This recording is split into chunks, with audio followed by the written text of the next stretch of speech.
Well, hello there. It is Thursday. Oh, and David Tech is here also. What's up? Hey, David. Hey, Fox Crab. Hey, Minnin with the first.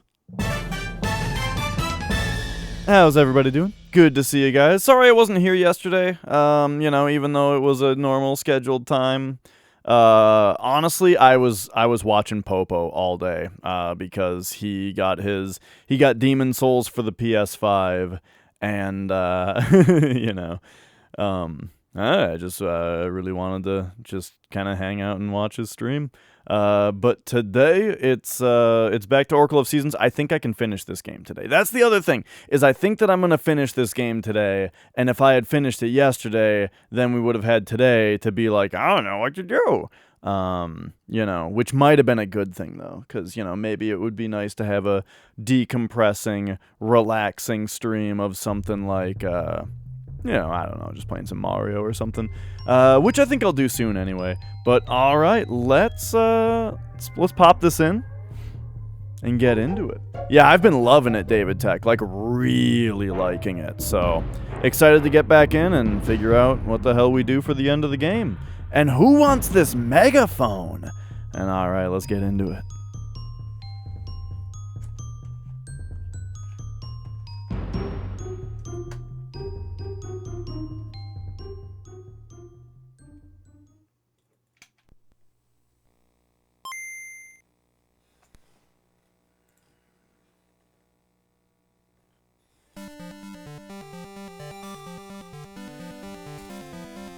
All right. So yeah, also, well, yeah, things are going today. I've got the podcast later so today's stream will run into the podcast, because we didn't do it Tuesday because Knox had just gotten his second vax shot and was like, bedridden. And then yesterday there was some other technical issue. So today the podcast will happen live at the usual time at 9 Central. On YouTube nowadays is how we're doing it. I gotta ask you guys though, is it just as easy to find the last episode of our podcast as it is the other episodes? Like if you were to go to our channel, do you basically see the stream of episode 12? Like as basically it's a video right after episode 11? Because if it's not easy for you guys to find it, then I don't know if I want to do it this way. But, I'm not sure how it works, really. So, we're here because I think that this is where we need to be. But, I'm really not seeing what to do here.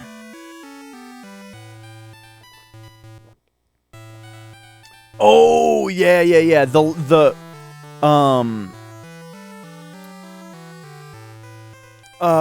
Okay. Right. We need to upload 11 and 12 to other services. That is something we have to do separate. I forget that people watch podcasts on something that's not YouTube. Even though, like, the one podcast I listen to is the Giant Bombcast, which I listen to on Giant Bomb's website. Or what's the other one? I used to listen to the CU podcast with Pat Contry and Egan Ferguson. And I listened to that, I think on the website, on the CU podcast website. Oh, Flex Retro is calling me, but I don't know, man. It's after 5. It's after 5 on a stream day, Flex. But hey, it's perfectly reasonable to expect that I might not be, I might not be streaming. Because, yeah, I'm flaky. You know, I'm sorry that I'm flaky about the schedule. But you know... Oh! It's a slew of things, you know, that keeps me from being here every day. Okay, so I'm very interested to figure out what the hell it is that I do next. Maybe we should go talk to the tree again, and then maybe just kind of talk to people around town a little bit more. Or if we went back to the subzone, yeah, oh yeah, I hear that, Minin. Like, usually when I listen to a podcast, it's on my PC while I'm doing something else on my PC. And a lot of the time, honestly, I don't get through a whole episode because I'll listen to the first half hour. Okay, cool. Very good to hear. Thank you, Minin. But yeah, a lot of the time I'll listen to like the first half hour, and then the secondary thing that I'm doing on my computer with the podcast in the background becomes more like attention requiring, and so then I pause it, and then I just do the other thing. Like, it happens all the time.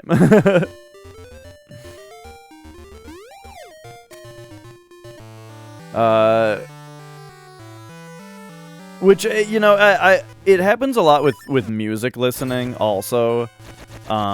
Where, like, you know, I'll just have to pause it for some reason, but then it just won't get unpaused. Or, like, the other main time that I listen to music is while I'm driving, and you usually don't get through a whole album while you're driving. So, like, very frequently, like, I wonder, when I listen to albums, I wonder what the frequency is that I actually hear the end of it, which didn't used to be a problem with CDs. I used to really appreciate every single CD that I listened to, because what the process was, I take the CD, I have a physical CD, and I put it into the CD player of my car. So then I'm driving along, la, la, woohoo, and then I get to where I'm going after like 5 tracks, right? And then I get out of my car and I do something else, right? And then next time I get into my car, track 6 starts up, right? And that's great. And then at some point, the album finishes, and what happens when the album finishes? It starts over. And so it would just be the normal thing where I would listen to one CD in my car looping for like at least a month before changing it. And, you know, I did, and, like, I've done that with every single Dream Theater album at some point. This might be surprising to some people, but I've also done that with pretty much every Beatles album at some point. Just pop in that album and it just loops for a month. And you know, and yeah, that, you know, I do Spotify now, and Spotify is great, and it allows me to, you know, pick a new thing every time I get in my car, even though I don't all the time. But yes, that is the problem with it, is that I don't shuffle. I really don't like shuffling because I'm a big fucking nerd. Well, I shouldn't say it that way because I wouldn't want to imply that people that don't do this appreciate it less or something like that, because I don't mean that. But anyway, point is, I put like a lot of stake into like pacing of an album, you know? And so I think every song has got to lead into the next song, right? And that's like the point. But yeah, it makes that problem where I hear the end of an album so much less often now. Which is too bad also, because a lot of the time the last song on an album is the best one. A Moment of Clarity by Death, maybe the best song on that album. What up, band? Fucking Regret in the Grave by Cattle Decap, best song on the album, dude. Pacific Grim by Cattle Decap, best song on the album. So sometimes I will get into the car and I'll start the album in the middle in order to hear that part of it, you know. I always get like trapped in this area. Yeah, I really like, it's not so much that it has to be in this order. It's more so the idea that, like, I don't know, I just anticipate it, you know? When I hear one song end, I'm anticipating the start of the next song, you know what I mean? So then when something else comes on, it's not right. You're in a palace in Persona 5 and you died at the end and you forgot to save? Oh no, you'll do it better this time, though. You'll do it better this time. But yeah, dude. Okay, I think I want to go back to town.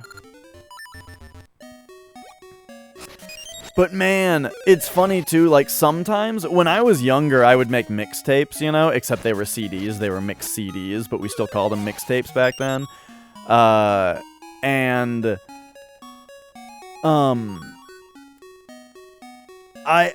would then it would make me start to anticipate the order of my mix rather than the order of the actual songs, you know what I mean? But yeah.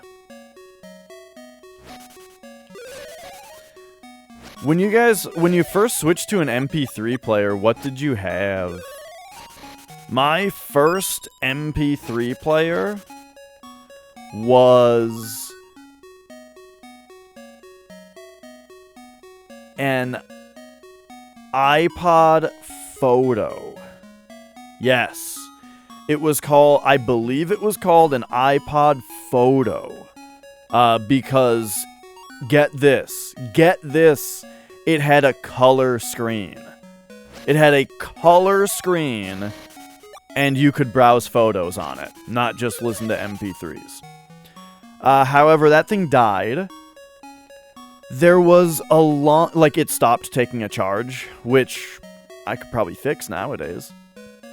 It stopped taking a charge.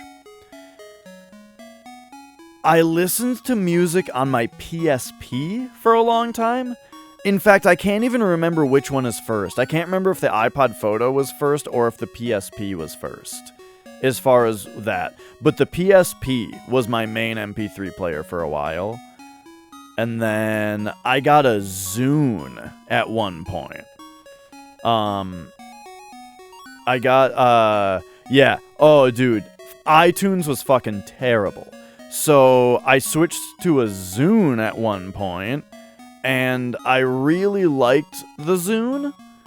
However, one day I picked it up after it was charging, and the screen was broken. That's that.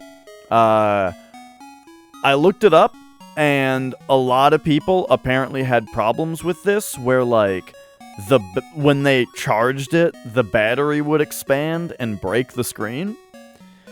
Or at least this is, like, what I was, you know, I don't know, this is what people said.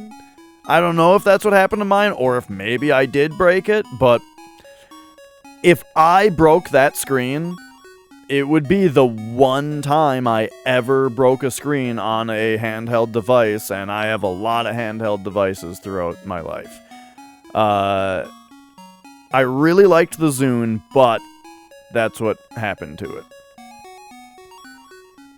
There's another playable character in Persona 5 Royal. Yeah, Kasumi or something? I don't know about that. I've never played Royal. I imagine they added a lot to it, though. You'd have to boot. Oh my, that's such a weird thing, Minin. The idea that you would use Linux to boot Windows to run iTunes. It's like the fucking Trinity. But yeah. Yeah, some people, yeah, they're like, man, like when I was in like school, and all the kids started to have smartphone. Wait, no, that wasn't a thing when I was in school. When I was at work, this was probably more of a work thing. When I was like in the private sector, what am I talking about? When I worked at like a store, you know, so I interacted with a lot of coworkers and a lot of customers, it blew my mind how many people had just a fucking shattered screen on their phone that they would just use all day, you know? But yeah. New activities, a new semester. Yeah. The new semester worries me. Like, for me, it would probably be good because I really like that game. But I worry about that kind of thing. I worry about that kind of thing for new players. Because when I watch people play Persona 4 Golden, and it's their first time playing Persona 4, and they're playing Persona 4 Golden, it seems like the game is too long, you know? They're just like, oh, fuck. By the end of it, they're just like, come on, why isn't this over yet, you know? Because they added another fucking 20 hours to the end of the game. Maybe not 20, but you know. Oh? Is this it? Is this the essence? Or is it just a boysenberry? Okay, they're giving me seeds. So I think we're gonna take the slingshot, right? Toss one of those up at it. Toss one of these up at it. Like fly up to it.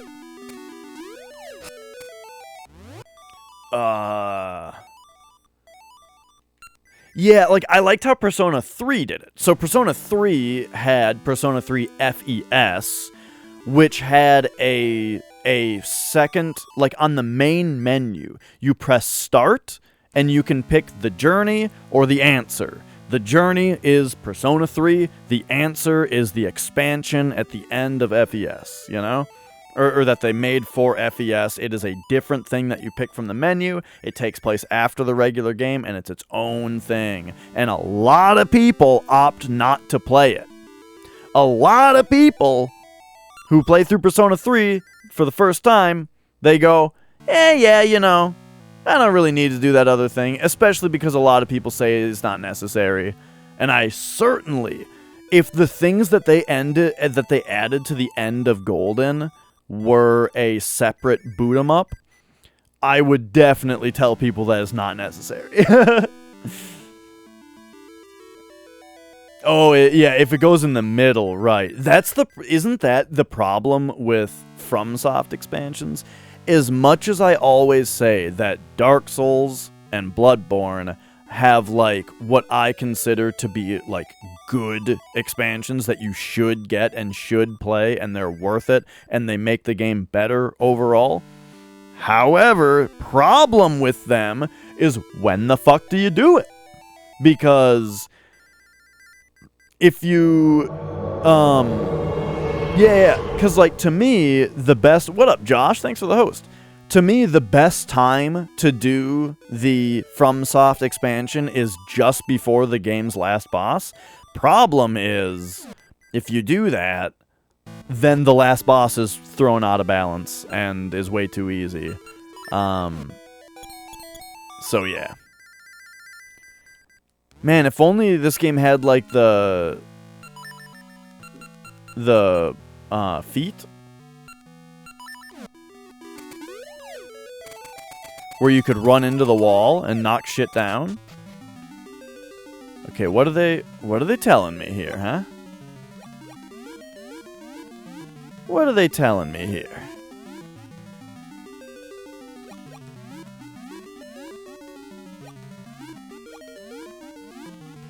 Zelda is going quite fantastically. This game's real good. Just trying to figure out, you know, what we do in the game currently. This definitely appears to be our point of focus, our intended point of focus right now. At least, you know, I think.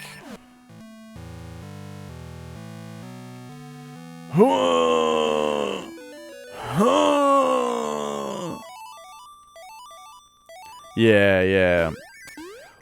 Well, Dark Souls 2, at least, doesn't that game let you fight the final boss and then leave?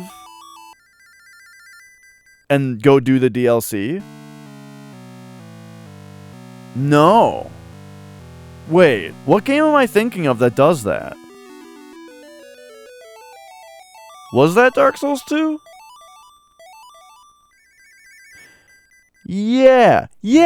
In Dark Souls 2, you can fight the last boss, see the ending, and then you have to, like, choose New Game Plus off the bonfire, right?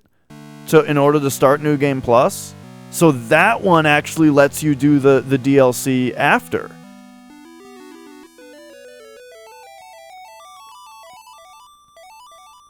Oh, okay. Is that how it is?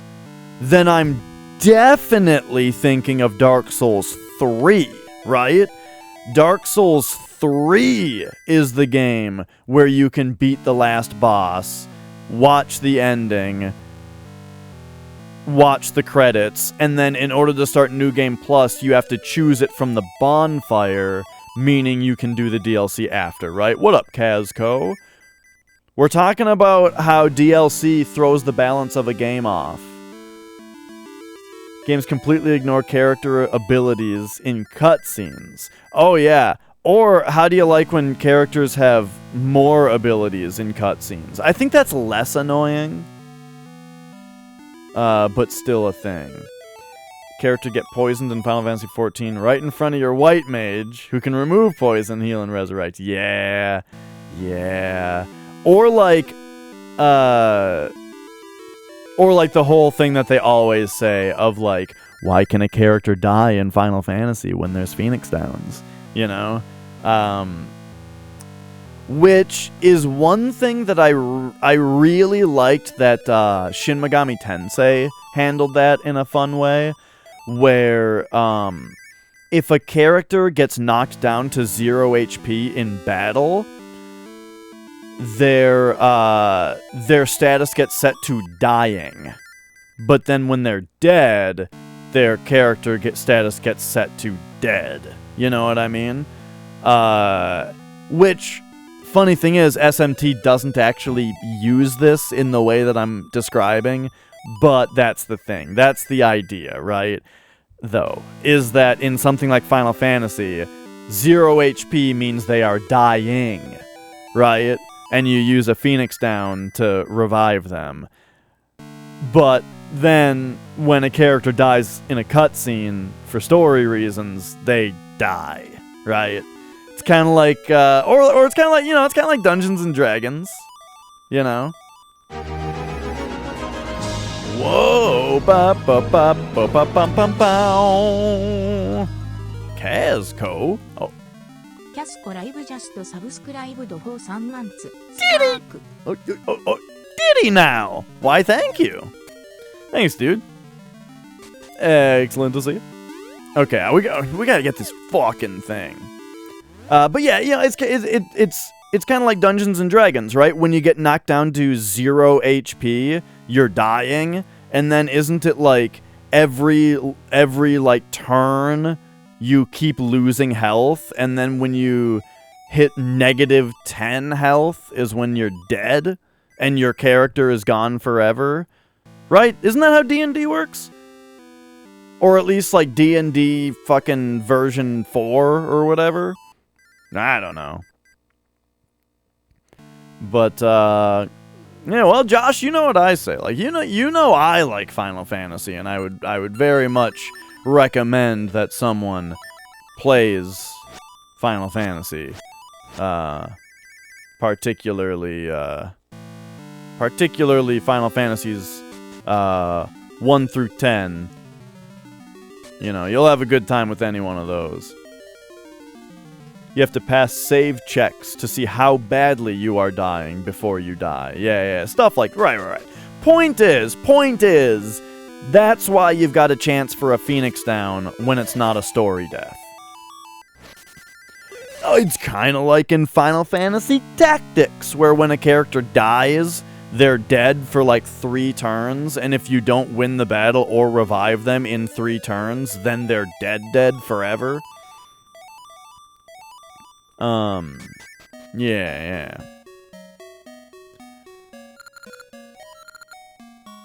So, I mean, so he just says, be wary, Lonk, be wary. It's the final essence of nature. Be wary? Is that some kind of cryptic hint? The only tactics game you liked was A2 on the DS? I never actually played that one, David Tech. I love Tactics on PS1. That's like one of my favorite Final Fantasies. Tactics Advance on the Advance, And then I never played A2. So I'm honestly out of my element when it comes to Dungeons and Dragons. I made the reference because I happen to know or think I know that one thing about it.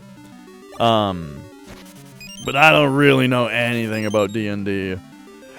I've tried to play it a couple times, but I never got a schedule down or people to regularly play it with. Instead, it was always something that's like, hey, my friend wants to play the game once, and so I spend 3 hours making a character, and then we spend another 3 hours getting through 2 turns of the game, you know?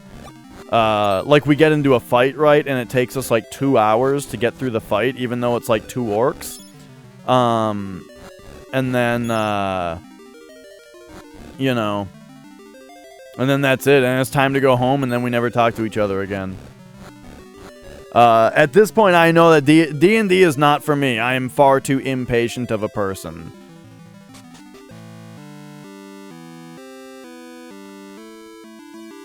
Well, see you later, Ban. Wait, did I miss something, though? You'll handle your mafia debt. What? I don't know what you're talking about. But all right. See you later. Enjoy your Persona 5. But yeah, back to DLC in games throwing balance off. Pretty sure. I'm big time sure, I think, that in Dark Souls 3, you have to elect to start New Game Plus from the bonfire after you've rolled the credits. Meaning, in that one, you can fight the last boss and then do the expansion. Oh, got it. You got Persona 5 to play. I see.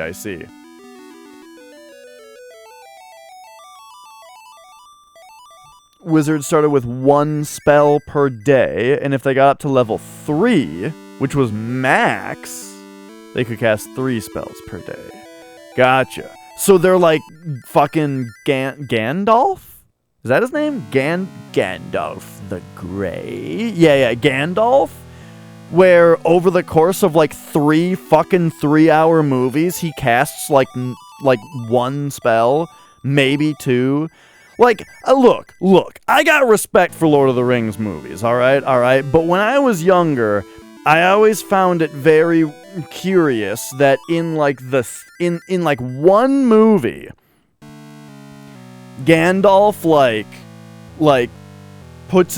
they go into a dark spot, and Gandalf is bloop, and then his staff lights up like a torch. And that was the one fucking wizard thing he ever does. Other than that, he's just a wise old badass. And I'm okay with that.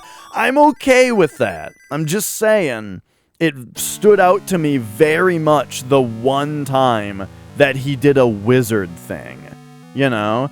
You know that if they made Lord of the Rings now, oh man, he would be like, oh my god, whenever a fight scene started, he'd be doing like fucking backflips off the wall and like casting like Dragon Ball Z fireballs in like speed up, slow down, slow motion, you know, like, you know, that fucking shit. Oh! Anyway, you got a lot of XP for loot, so you're kind of encouraged to avoid combat. Oh, okay, yeah. I mean, hey, yeah, right. That, you know, that sounds neat. Sounds neat.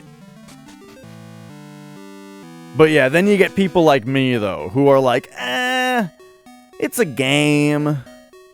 It's a game, I want to fight stuff.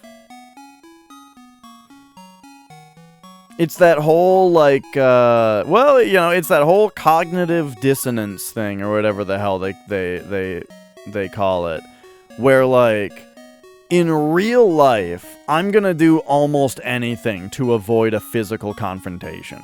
You know what I mean? But in video games, just kick their asses, you know?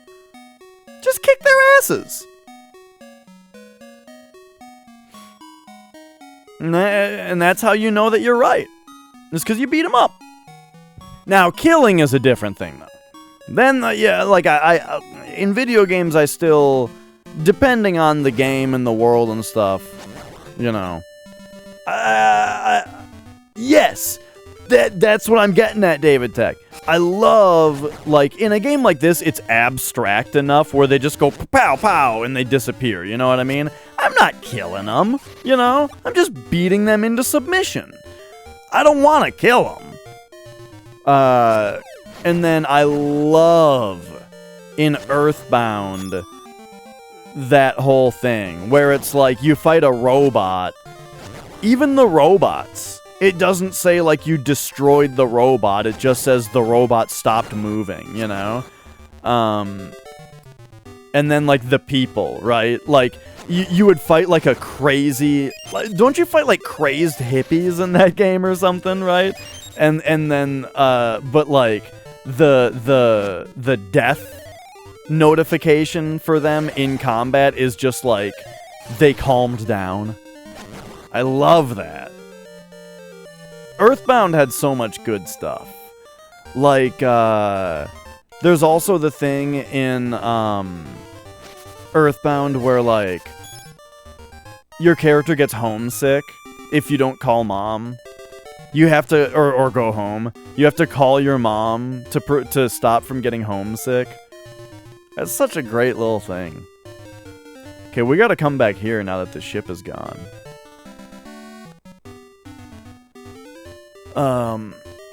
If you're down to play D&D, if the group was chill, you never wanted to play with randos because they usually are not chill. Yeah.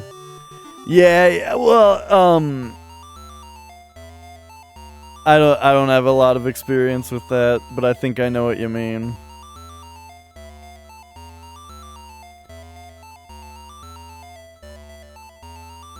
But yeah, dude, sometimes people that you just need to just take a deep breath. I know you're excited. I know you're excited. Oh my god, what is the hit detection on these?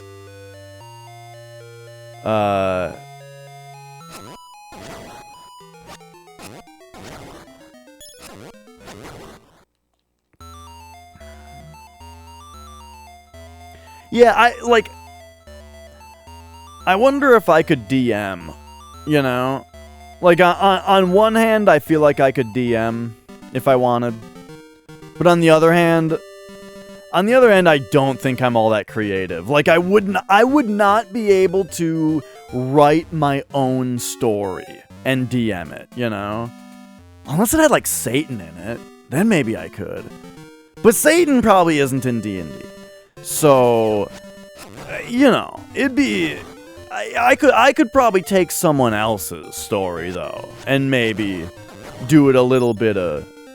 Do it a little bit of DMing. Oh, now we're talking, Josh. Now we're talking.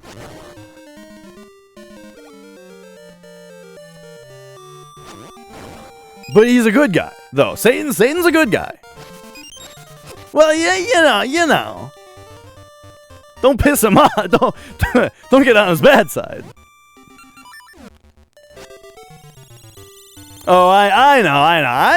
I'm just joking around. But yeah, that was one thing. That was a big thing about like the whole like satanic panic with D&D, is that like I had to like explain it to my parents at one point that it's like D&D is like what the people make up, you know, like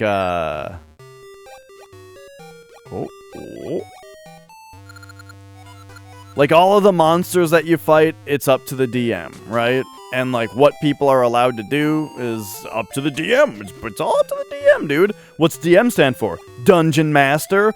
Oh, I don't know about dungeons. Like I really don't.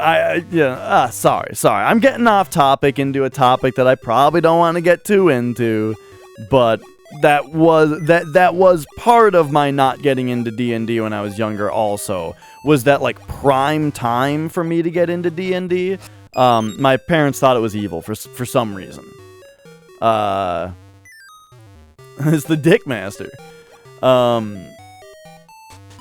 And like I really don't get it. I remember my mom talking about it like it's some kind of power fantasy. Which on one hand is not even bad. Like, okay, so it's a power fantasy. Yeah, people want to be a wizard and cast spells. They don't think it's real. Anyway.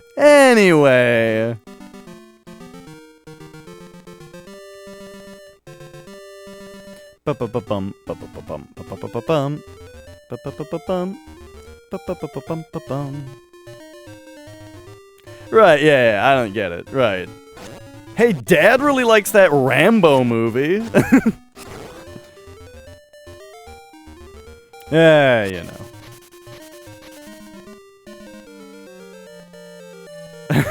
Hey, fellas, how's it going, dudes? Can I get by? Alright, there we go. I didn't want to bust out the where am I going in this game. I probably need to just get that freaking... Can I... Hang on a second. Let's fast travel back to what's it? I'm gonna get that fruit. When you pronounce I'm going to or I'm gonna as amana, have you noticed how fun it is to say? I'm gonna go get that fruit. I think that in general, I'm pretty good about enunciation. Like, as a general statement, I think I'm pretty good about enunciation, right? But I definitely say amana. I'm gonna try to, like, change the... Can I change the season in this place? Do we gotta come here at a certain season? I'm afraid that when I enter the indoors and then go outdoors... Here, let's talk to the lady. I think that this is just for Oracle of Seasons, though. Yeah, here's Furore, Oracle of Secrets. The Hall of Secrets. So, this is for when we've beaten Oracle of Ages. Ima. Some people say, well, I've definitely heard Ima also, yeah.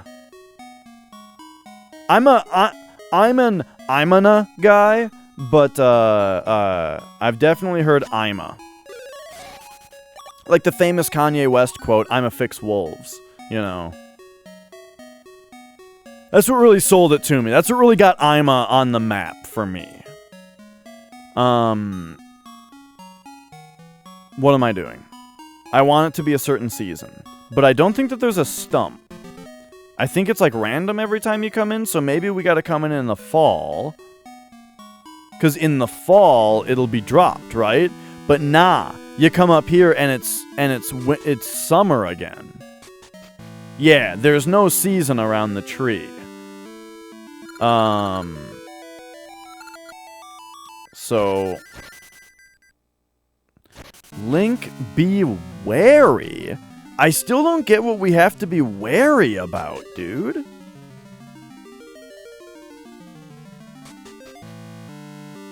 And who the hell wants this megaphone? So we've got a layer. It's got water in it. And 2 with 2 fairies. Then we've got this, which has water in it, and 3.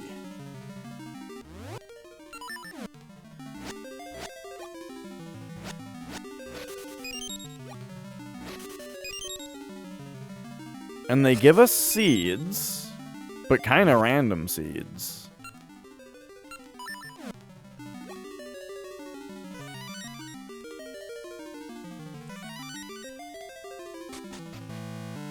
Water and fairy. Oh, it's a wary type Pokemon. Got it.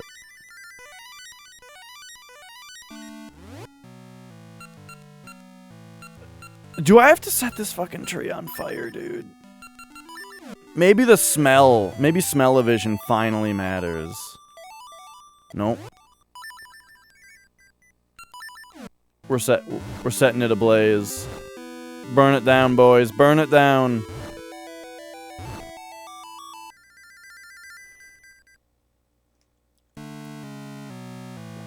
Okay, then. Alright, then. So, yeah, I had a few different friends who played D&D, but, I honestly, even when I was playing it, I was sitting there going, I don't have the patience for this. Like, I'm sure once you get a team going that's like, they all know what they're doing, then it starts moving a little bit quicker. But man, when every single person's turn took 20 minutes, because they didn't know what they could do, and then they had to, like, decide what to do, and there was 15 more minutes of bullshitting, it was too much for me. But then the other thing too was just the scheduling thing that I talked about, where like, it's just not something that I could necessarily fit into my life. Just like raiding in an MMO, There was only one time where I had like a group of people that I regularly raided with in an MMO, where we had a scheduled time, and it was Destiny. Because you only had to schedule with 2 other people. The raid was 6 people. So we had to schedule with 5 people. 6 people total. I had to schedule with 5 other people. Right, and that was much easier to handle.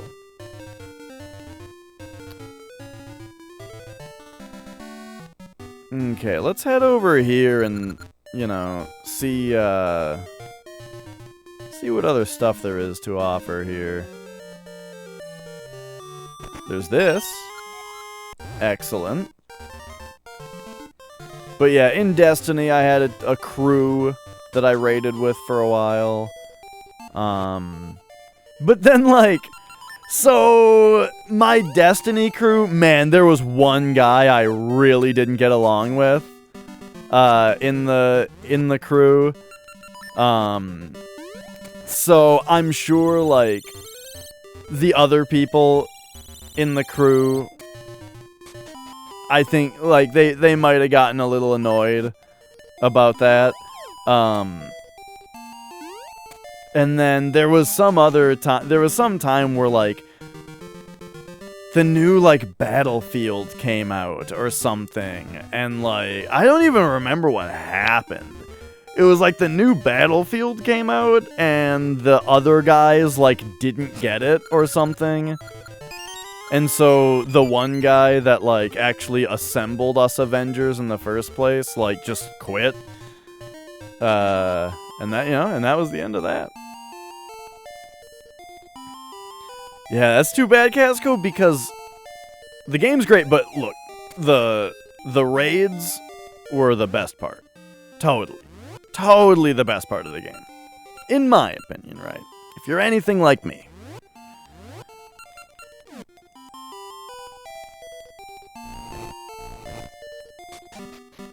What the hell do we got here? Oh! Wait, what?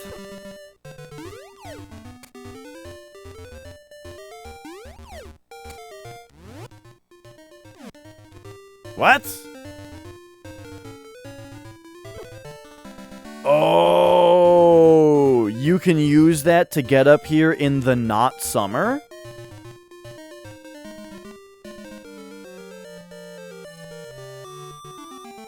That's how you get that pizza fart, dude. Alright, let's go.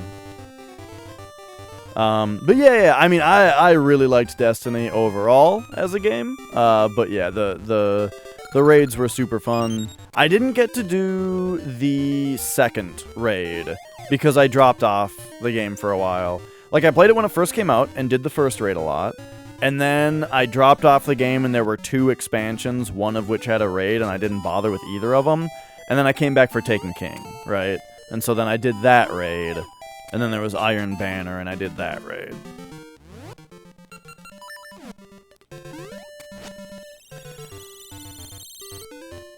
A mainline Zelda game that isn't good? You're asking someone with a very unpopular opinion on that, which is that, I have unpopular Zelda opinions in general. I'll refer, like, if you want to ask me about my opinions on the Zelda franchise as a whole, be prepared to be very disappointed by my answer. Which is that, I think that Ocarina of Time is not very good. Like, yeah, I get it. I get that Ocarina of Time was, like, really important, right? Like, it's a big video game that was a very important video game, and it was revolutionary and shit. But that shit is hardly playable today.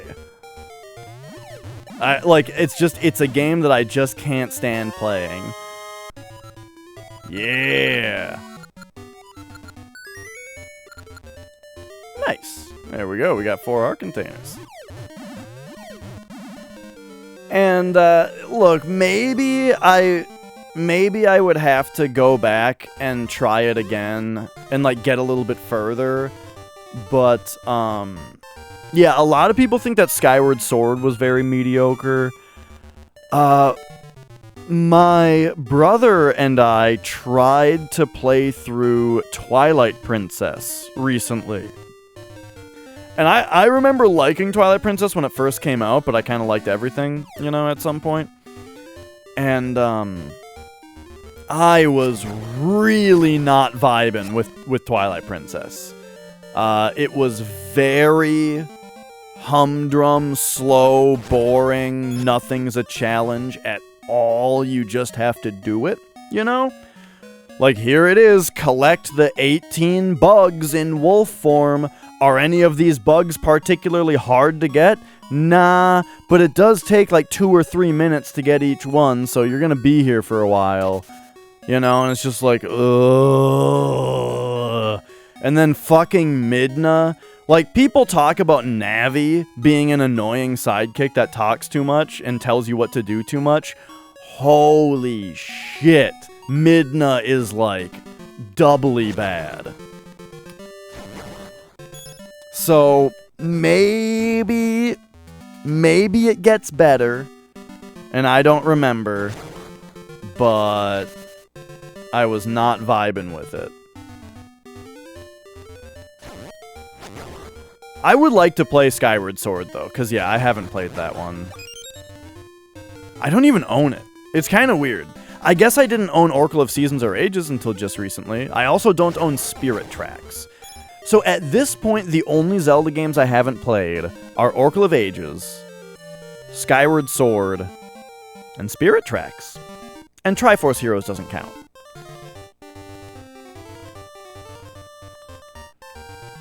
But, Zelda 1, love it. 2, love it. Link's Awakening, love it. Link to the Past, like it. Ocarina of Time, eh. Majora's Mask, we'll see. I will probably start Majora's Mask again for the 10th time at some point, and I will probably like it at some point.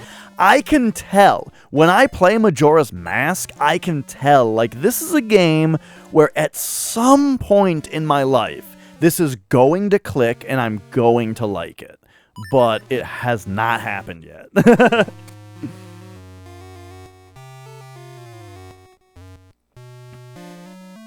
It explains the timeline merger? I know there was a timeline split. You're saying there's a merger too? You got the limited one? I remember that being like highly sought after when it first came out. It probably still is now. But dude, do you guys remember the great Wiimote shortage of like 2009? Because first there was the great Wii shortage, right? Which was the fact that, like, I'm not... Dude, you have to understand. I don't know if you guys remember this, but when the Wii came out, you couldn't find a Wii in stores for what felt like 2 fucking years.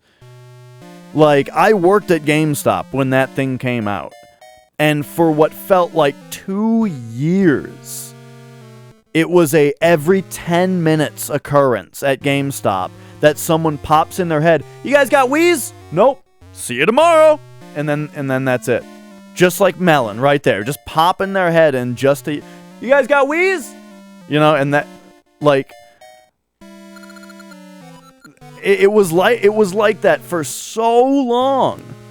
And then when people finally got Wii's, like, when, at some point, when everyone finally had them, then there was the great Wii remote shortage, where then it was impossible to find a Wii remote anywhere. And that's why the game Wii Play is one of the best-selling games of all time, is because it came with a Wii remote.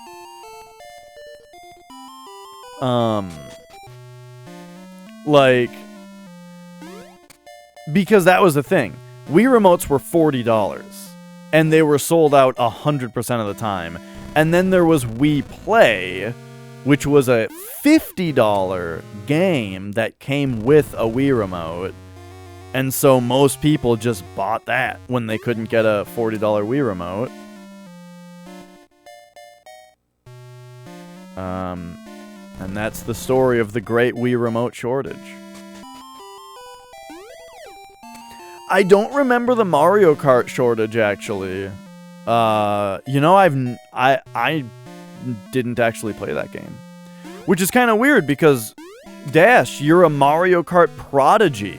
We've all heard about your great accomplishments in Mario Kart, and how you're one of the greatest Mario Kart players on Earth, low-key. Yeah, dude, I don't know, man. I never played Mario Kart Wii. I don't know why. I just skipped that one. I was probably just still playing Mario Kart DS. Because, for some reason. What is going on here?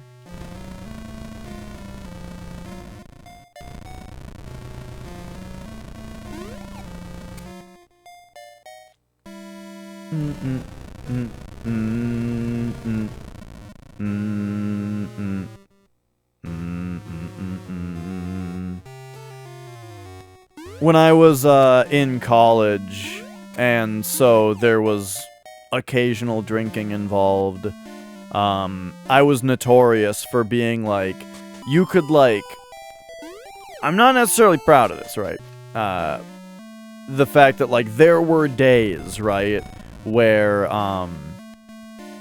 like, in a college party or just college gaming night situation, people could get me to drink to reckless excess.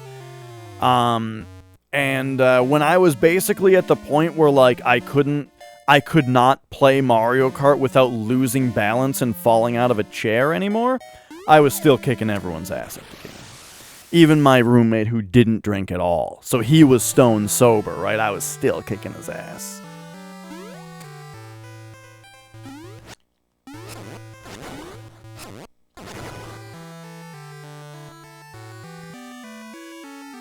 Boop, boop, boop, boop, boop, boop, boop.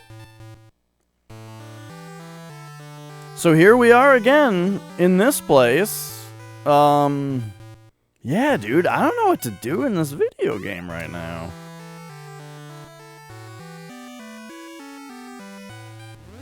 There's gotta be...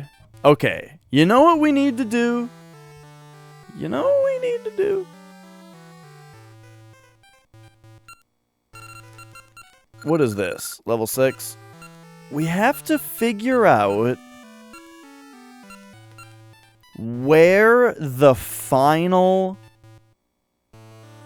teleport point is that will teleport us to Subcon. We need to figure out where is the one that I haven't actually been able to access yet. Because if I can find that, it'll send me to the other place. The problem is, it's probably going to be in one of these two. Or in one of these. And I can't figure out how to get into those. Yeah. Thanks for being here, Josh. But also, your copy of Mario Kart Wii has a scratch on it. Only causes one issue. Lets you play for 15 minutes. What? That's crazy.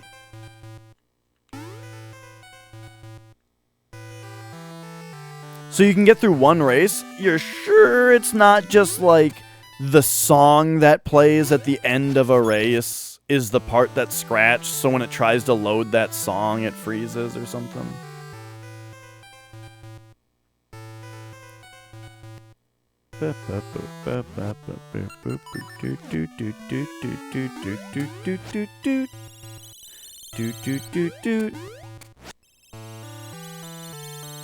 That's very strange.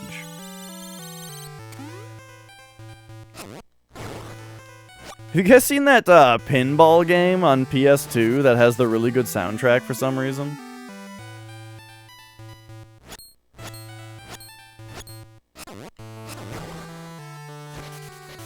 Do do do do do do. Wah wah wah wah. Wah wah wah wah. How do you get in here? Here's what's perplexing me about this area is I don't even see what I'm supposed to be doing. You know what I mean? Like I can't even see what's stopping me. Like, oh, I can't get over there? Yeah, but what would I even do over there? There's nothing over there. Unless like those leaves are covering a hole that goes somewhere?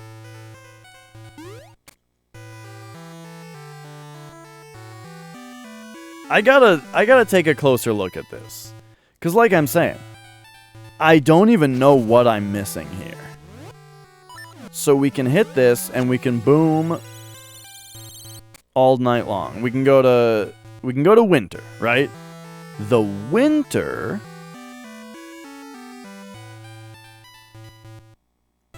allows us to access Subcon. But it also allows us to come over here. But nothing up there.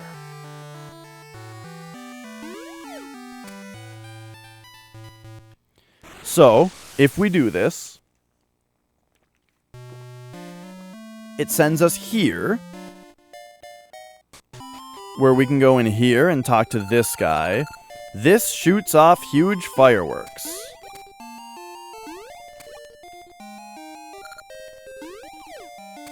What are you talking about, dude?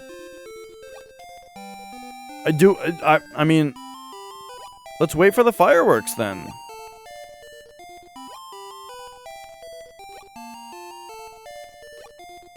I mean, he's loading it up.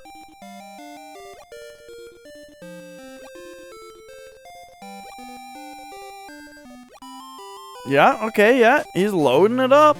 And then what? This thing blasts off fireworks? Let's talk to these two fools over here. Now that we can. Lately, the lava temperature has been dropping.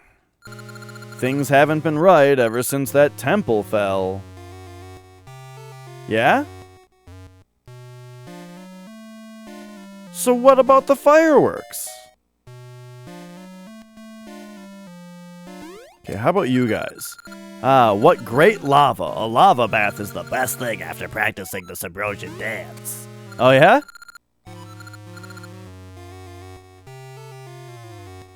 This is like the first place that you get to. Yeah. When you first come to Subcon.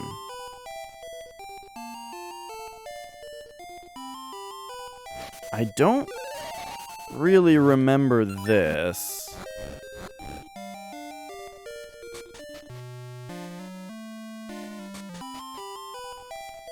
If there's something I'm supposed to get out of this,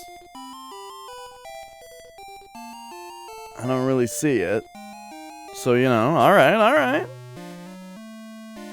But yeah, so that you have to have the feather, right? But the first time that you come down here, you could go down these stairs, and you can talk to this guy.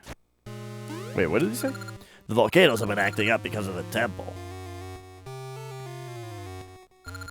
And then you can go to the dance hall right away. And this is what I did. I went to the dance hall right away. So, okay. But then, if you were to be able to jump, then you can come over here and you can access this area, but you gotta have the super jump to be able to come over here, which makes perfect sense that they would do that. So once again, for the millionth time, I have looked in Subcon, and it really seems like you're supposed to use it to teleport somewhere else within this facility, but that does not appear to be the case. It does not appear to be possible. So instead, we're gonna make it spring. Take another gander at all this stuff. Like, yeah, once again, you know, I'm just blocked by a giant wall. Over here, we're blocked by the same shit. Nothing to do here.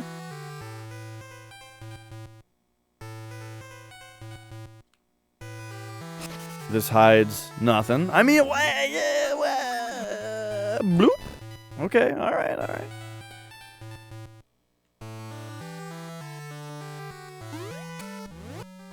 And so then, you know, we make it the summer.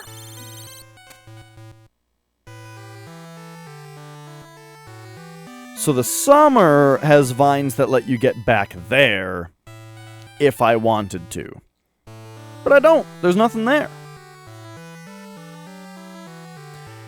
So the thing that is confusing me about this area, like I'm saying, is that, like, it's not like I'm seeing something that I don't have the means to interact with. I'm just not seeing anything, you know? Like, this area just doesn't have anything in it. Did I already get something here and I forgot? Is this intended to be like a different way to get into Subcon? Is that supposed to be the whole point of this place?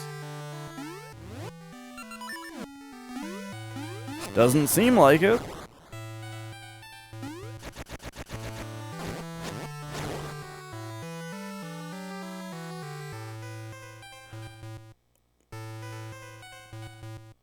Wait. Hold up. I'm just thinking about this, where it's like, okay, so what's back there? In Subcon, what's there? In this exclusive area that you have to have Rock's Feather to get into. only thing there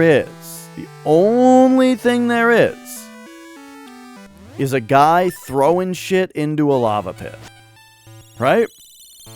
So that has to be the thing that we're supposed to interact with. Right? I don't think it's supposed to be a shortcut for us to then jump across the lava. I think we're supposed to interact with this guy. So, why don't we just pull this out and go bloop?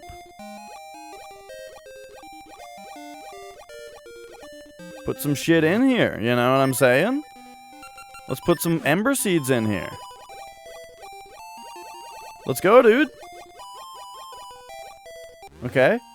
Now let's put in some of them scent seeds, bro. How about how about some? Oh, okay, that doesn't work.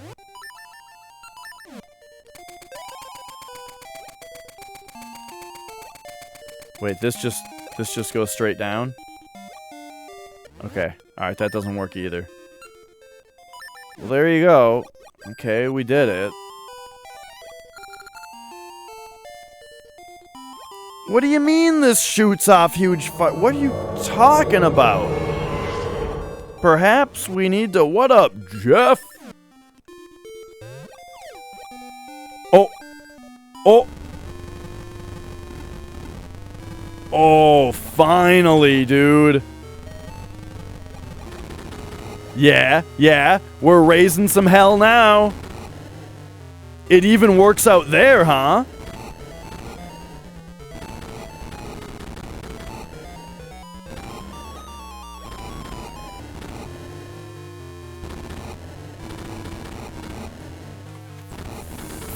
Fuck yeah, dude.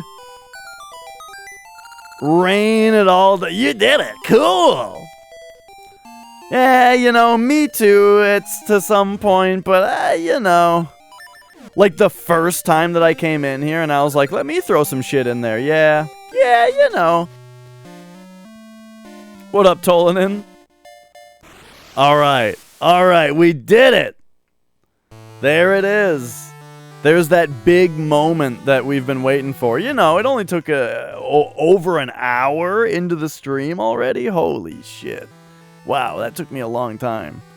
But okay, alright, here we are, we did it.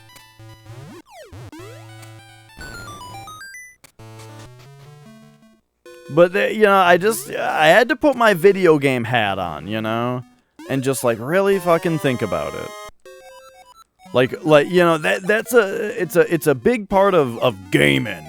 You know, when it's like, when you've got a big game like this, and you don't know what to do at all, it's all about, like, narrowing down the area that you should be looking at, right? It's all about narrowing down, like, where is the area that it makes sense that I need to be specifically looking at. And in some games it gets weird. Where, like, the only way to really do that is to just consider where you've already had activities, you know? For example, in Zelda 2, when my brother and I had to find out where the last magic potion thing was, and it was just a matter of writing out on the map where they all were already, like recalling where all the other 7 were, and then going, okay, there weren't very many in this region of the map, so if they're evenly distributed, it would make sense to be there. Problem when you do that, though, is that it creates a lot of self-doubt. And it kind of makes you half-ass a lot of attempts at different strategies, because you don't want to waste too much time on it, because it's so likely to not be correct.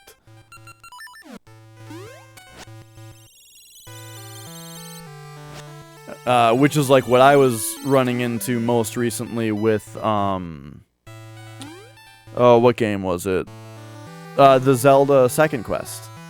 You know, there were times where, like, Like when I was saying, hey, there has not been a dungeon yet where I have to burn a bush to get into it. So that's probably where one is, right? But then I kind of half-assed my bush burning because it was such a tentative idea, or it was such like a, you know,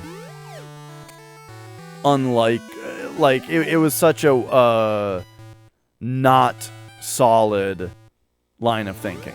Even though it did turn out to be correct.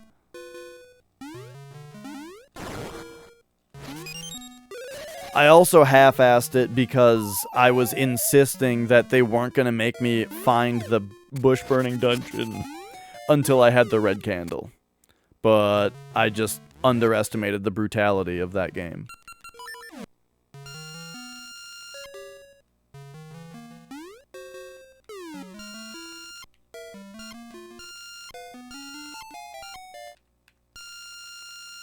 I was kind of guessing on that one because I didn't notice where that thing was. All right.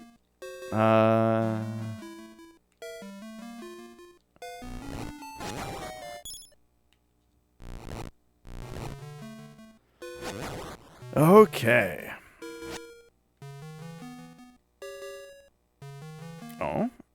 Wait, really? If I can't push this, then... Oh. No point in pushing this up. Shouldn't push it left. No point in pushing this left. I mean, I'll try it. Because, like... Yeah. Both of those work. But they don't... They're not productive.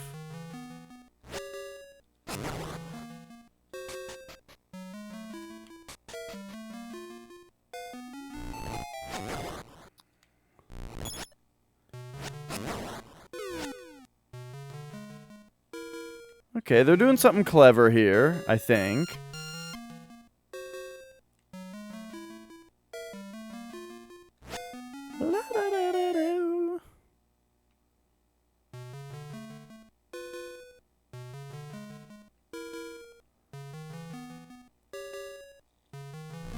Oh. Yeah, okay, you can push that one up. Not that clever, just a different thing you do. Okay. Man, it's freaking me out that the blue Lionels are harder than the red ones? Is that normal Zelda talk? I thought red is usually harder than blue. No, blue's harder than red. That's normal Zelda talk. Okay, yeah, I just got confused. Whoa. Man, I really need that ring that makes you not weigh anything. But okay, alright, there we go. And then, oh, you.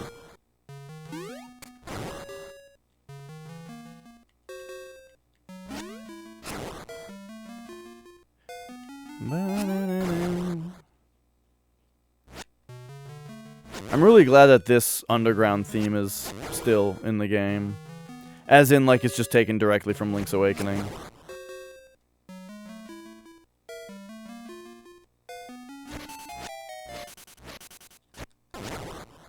Yeah, you know what's funny is, okay, so those guys are Lionels. And they're clearly the like, they have that equivalent enemy in Zelda 1. I never thought of those guys in Zelda 1 as Lionels. Until I, like, saw them in this game. In Zelda 1, they're just like, I don't know. They're like, they're centaurs, basically.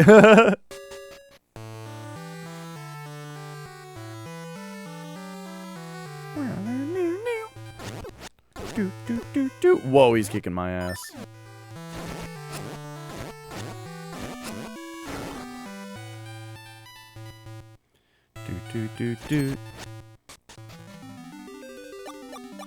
Oh, this is gonna be it. This is gonna be it. Here we go, the one that I've never been able to get to.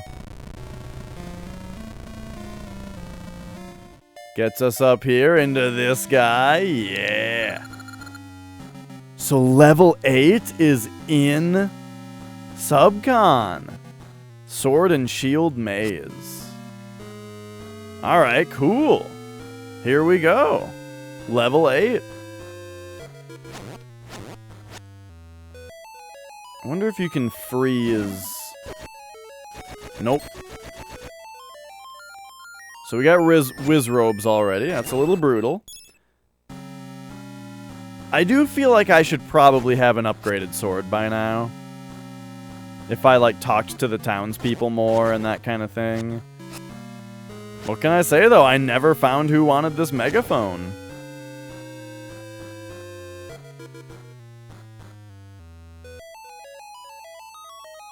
Let's go up here first.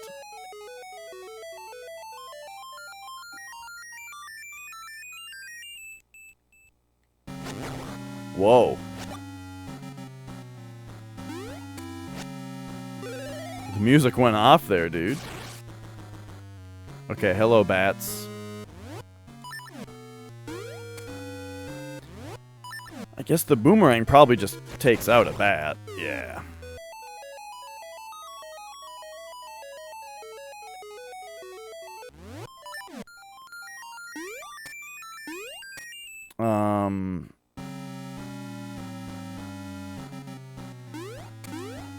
Okay, so not sure of the balcony up there, unless, like, defeating this bat is gonna reveal a chest up there or something. Come over here, bat. Look, I appreciate a bat that's not overly aggressive, but this guy might be a little under-aggressive here. There we go.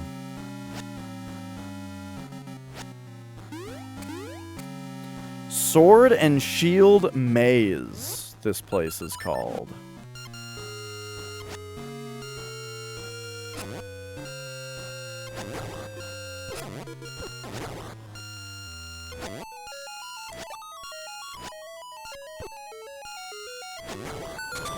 That's interesting. If you sword slash out of magnet, it doesn't reverse the polarity of it.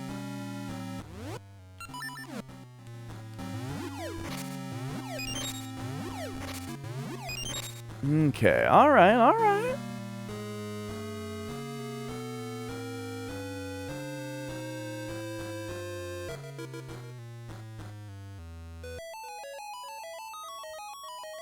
Oh yeah, I've got more Powerade.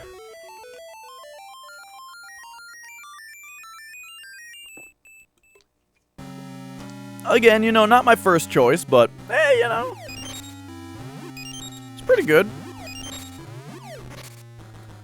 I should probably make more of a point to get Powerades on, like, drum stream days or something like that, you know? Speaking of drumming, I think I'm getting ready to record the final song of the EP on the drums.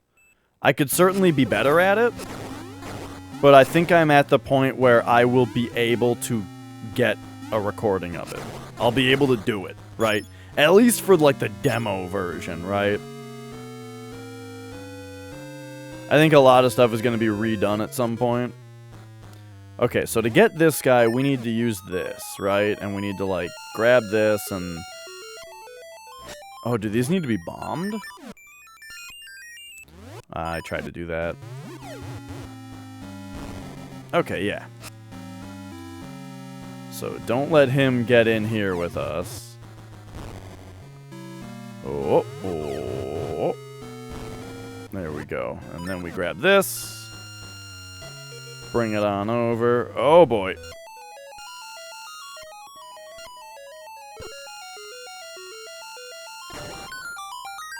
Got him.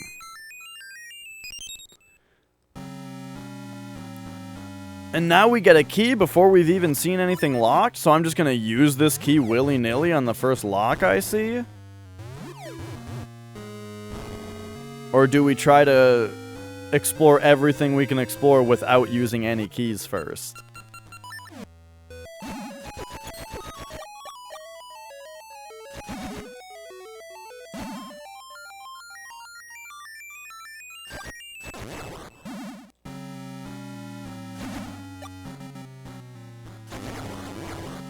Okay.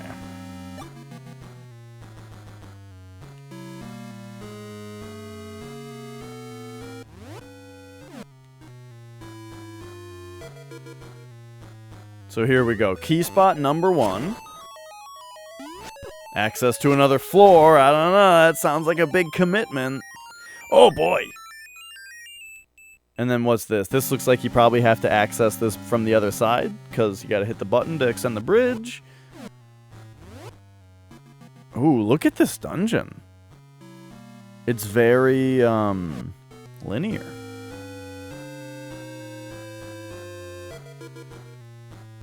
But I would very much like if I can, Yo, this room is just infinite life, huh? I would very much like if I can go and check this other room first. It's not as far as I was kind of thinking. Alright, so yeah, what do we got over here? Uh-huh. Interesting.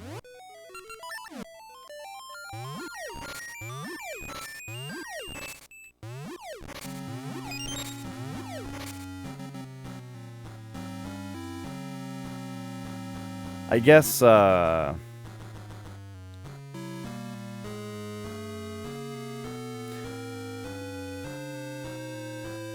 man. So, on GameCube, have you guys heard of that game PN03?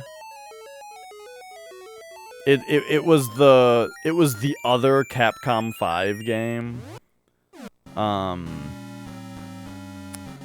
It was, so the Capcom 5 was Beautiful Joe, RE4, Killer 7, PN03, and Dead Phoenix, I think the other game was called. And it was supposed to be like 5 big GameCube exclusives. However, Dead Phoenix never came out in the US. RE4, Beautiful Joe, and Killer 7 were all ported to PS2. And then that leaves PN03. That was the only one that actually stayed as GameCube exclusive. And I think part of the reason might have been that that game didn't review super well. And so they weren't really interested in doing anything more with it. So I don't know if I should get it. I'm like kind of interested in it because of that part of its story, you know, where it's part of the Capcom 5. And you know, I haven't played Dead Phoenix, of course, but like RE4, Killer 7, and Beautiful Joe, whew, you know, those are some good games. And it's just a very interesting story, being someone who really likes GameCube also. So, like, I'm kind of interested to play it. But also, look, I'm really getting to the point where, like, I don't know if I'm interested in, like, committing to playing games that aren't very good, you know? Like, well, unless they're, like, good bad. That's different. Oh, shit. This room's got floor masters. Can we boomerang them?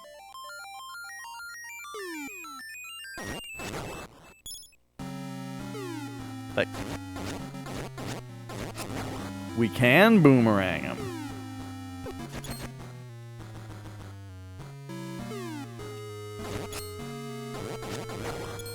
I wonder if they ever stop coming, though. Kind of doesn't seem like it.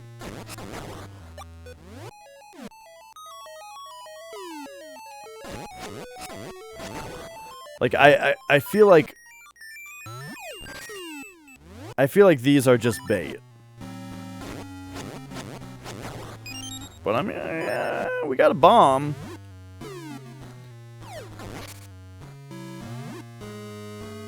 I guess I just don't have to stop and kill him.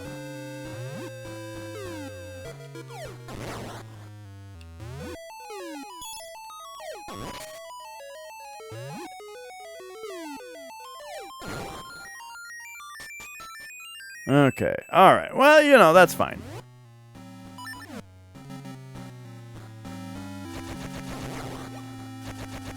Gotta get rid of these bats.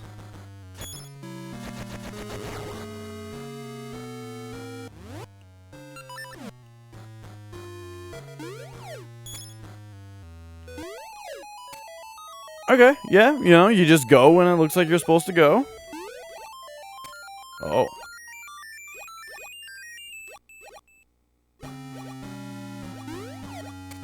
Oh boy.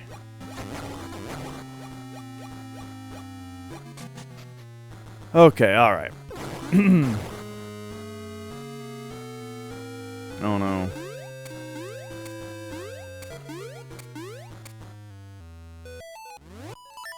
More pots. This dungeon's got a lot of pots in it.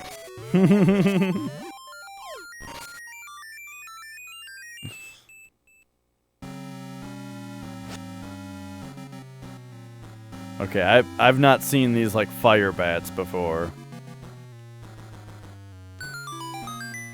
You know, a lot of games have like an enemy in it that you might call a fire bat. I'll always think of StarCraft though. In which the fire bats are not bats.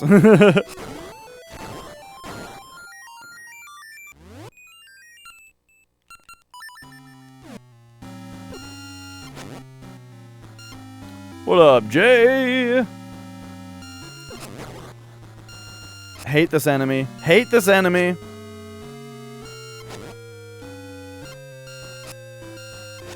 Hate this enemy. It's so fucking stupid, dude. Okay, anyway. I'm doing great. You know.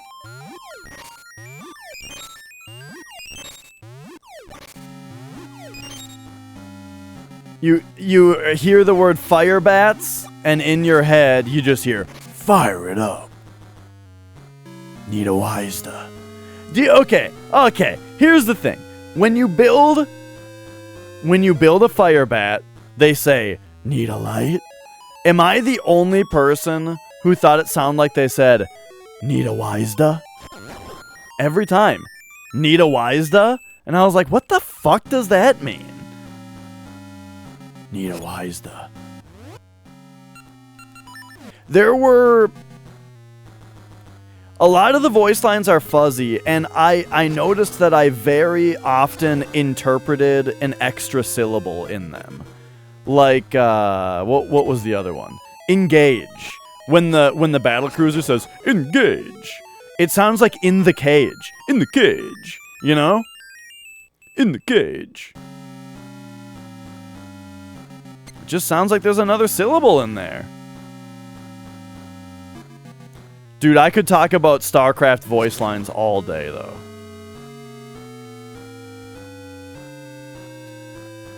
You know, when the overlords go, wow, you know. That was a good one.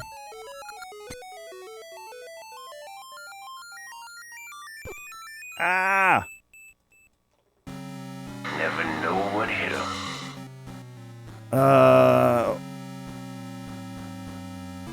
So we've got a lot. Okay, well, there's the compass.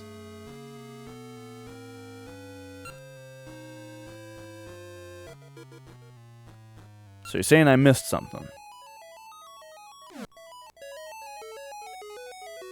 Okay. Now, we're gonna go back, and we're gonna hear the boop boop boop boop. And that'll let us know. That'll let us know where we missed a key. Boop boop boop boop. So let's do it.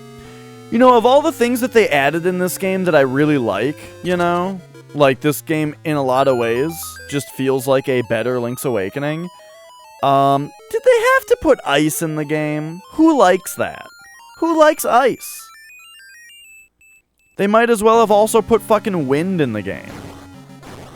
No one likes wind either.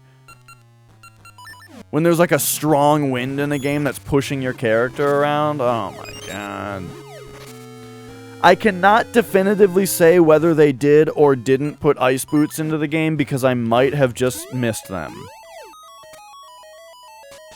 There's the possibility that I missed the ice boots.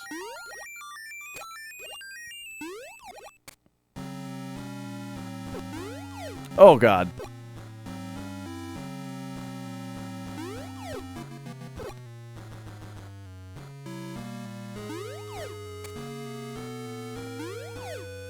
Oh yeah, this one's real good. I've been really liking this game.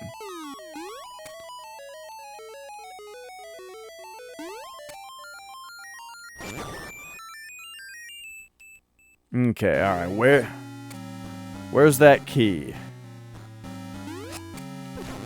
We missed a key somewhere. We know it. We know it. I know it. You know it. Did I go here? Yes.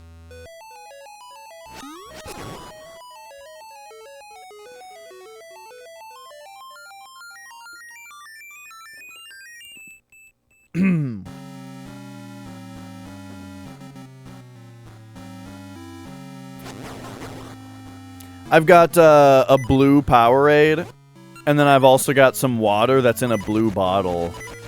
So it looks like I'm just like double fisting blue drinks over here. Blue's the best. If you put in front of me,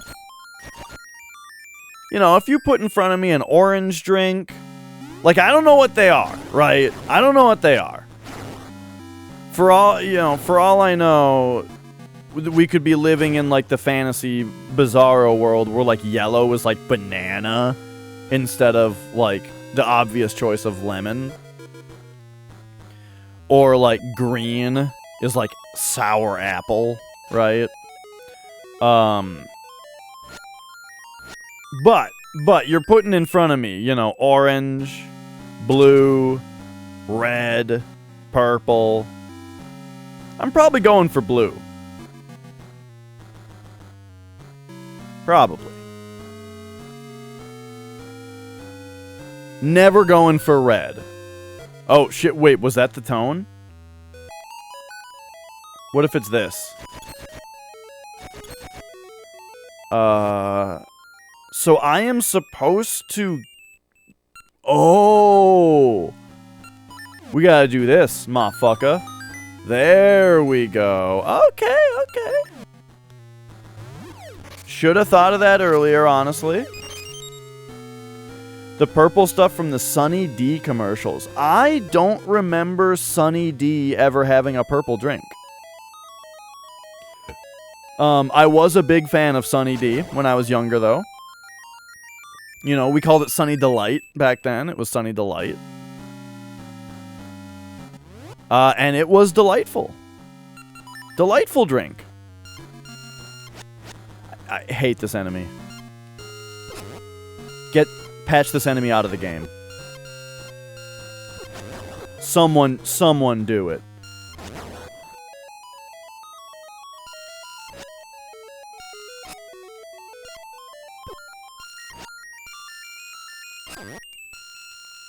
How is this enemy fun? God, I hate it. Okay, moving on. Milk, pop, purple stuff. Oh, I remember that. Dismissing purple stuff as if it's not obviously the selection out of that, Do you guys remember when Welch's made grape soda? Not just grape juice? There used to be Welch's grape pop, dude. And it was the best. It was the best grape pop. The best pop in general. It really was, I thought. Then again, I also used to really like Mountain Dew Pitch Black, and nowadays I'm like, You hate Sun Chips? Bro. It's time for what you always hear when you say a statement like that, which is, well, what about X? Jay, what about Y? What about this version? Have you tried every single version of Sun Chips, Jay? But no, the question is real though, dude. You gotta get the garden salsa. You gotta get the garden salsa.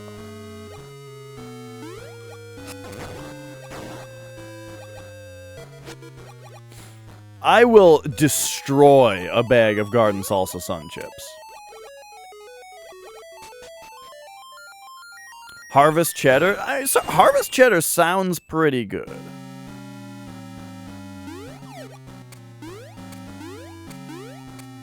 But look, you guys are acting like Garden Salsa isn't the best, and you're just outing yourselves as people who have never had them. You know? You know what I mean? Ah!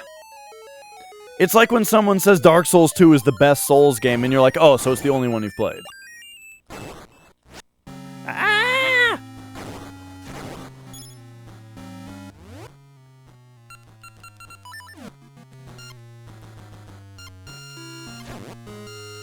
Hey! Huh! Yeah! Square up and smash. Dude, Mac! I don't know, David, if you've been around for Amiibo Smash Syndicate, but Lil Mac arrived and he was making some waves. Okay, so we can use that to go down.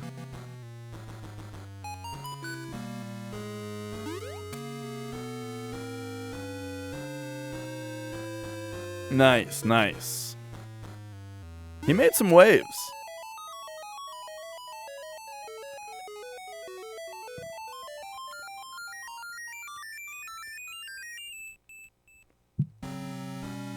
Well, I hope you're feeling better now, Tolanen.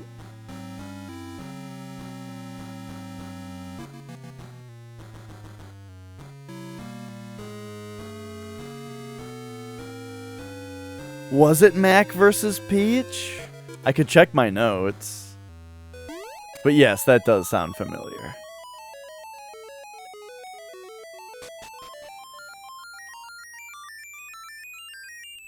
Alright, what's going on here now? Looks like we do have to go the other way.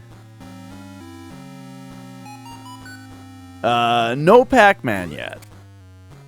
I don't believe Pac-Man is part of the Smash Syndicate scene.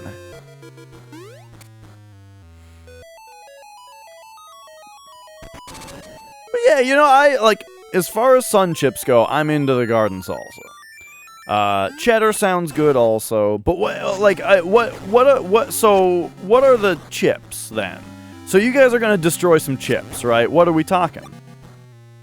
Because I'm also a big fan of, now this is gonna get a little hipster, right? Alright, prepare for the hipness, but, there is a brand called, on Amazon, called Food Should Taste Good. I don't know if it's a local thing, because I looked at the bag, right? I looked at the bag, and apparently they're bagged in Minneapolis. So, signs point to maybe they're only available around here. But Food Should Taste Good. They make jalapeno tortilla chips, and oh boy, these things are just... mwah.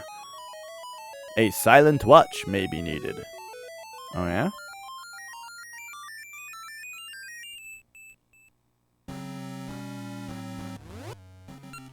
Otherwise,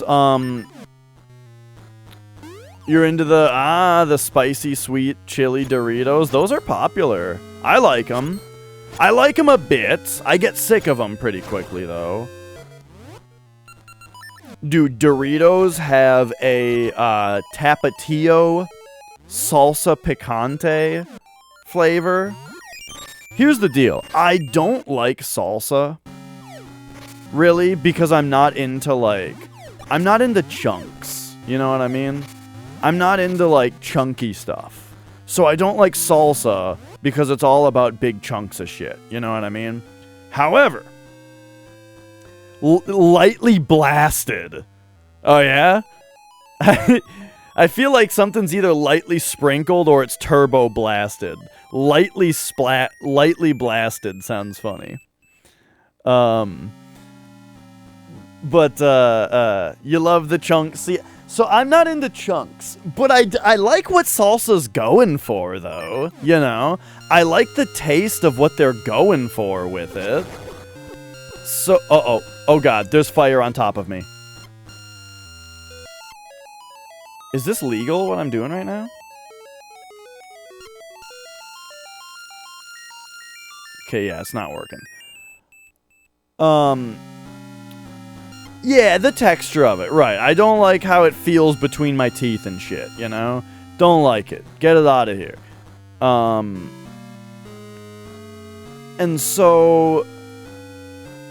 But yeah, that's the thing is, I like the I like what salsa's going for. So, if you give me, like, a salsa powder on some chips, right? Like garden salsa sun chips, salsa picante Doritos. Love it. Super into it. What if you eat something that's inherently chunky, like chunks in something? Don't like it. Name me some chunky foods, and I probably don't like it. Like, the only thing out of guac, no thanks. So burritos, when I get a burrito, right? When I get a burrito, it's just okay. I guess that's how you solve the puzzle in this room, is you talk about burritos. Let's see if it works. Burrito.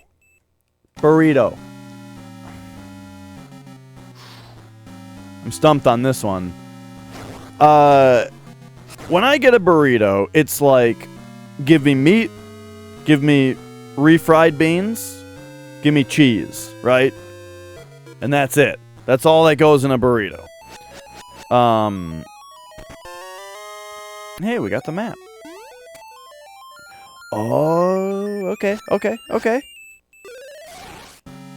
And then, I don't know what rotini noodles? I don't know what rotini noodles are. I'll let you know specifically though. Like, when chunks bug me, it's taken my entire life, but yeah, I like some spirally noodles. It's taken my entire life, but I've realized that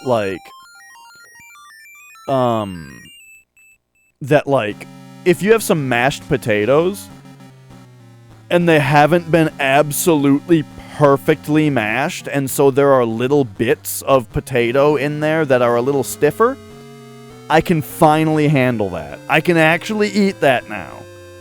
I've gotten better. I used to only be able to eat, like, instant potatoes because they weren't real, so they didn't have the chunks in them, you know? Now, though, I'm growing up a little bit as far as that goes.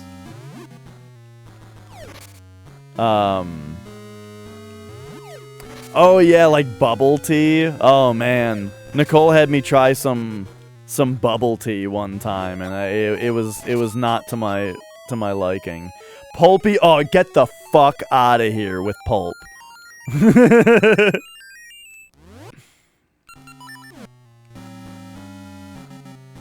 But yeah, like, a lot of the time, what specifically bugs me, with chunky business, is when it's like wet, you know, and like slippery, and like crunchy, all at the same time. You know what I mean? This is why I can't stand salsa. Or, like, you know, apples. Right? Apples are like, they're like wet and crunchy at the same time. And this is extremely unpleasurable for me.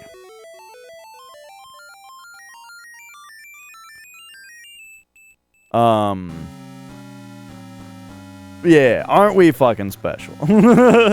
I'm sure you guys are on the edge of your seats to hear what I think about fucking tomatoes. Okay, what?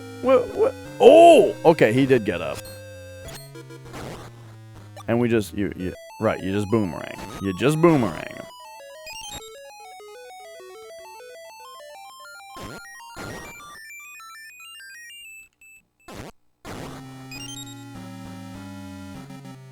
You missed me there. You would spring for the extra pulp, the hyper slingshot. Okay, well that doesn't seem all that exciting, does it? Why would I need that? But okay. So I need to like. Okay, can you? Nah, the moment you release it, it's out of here.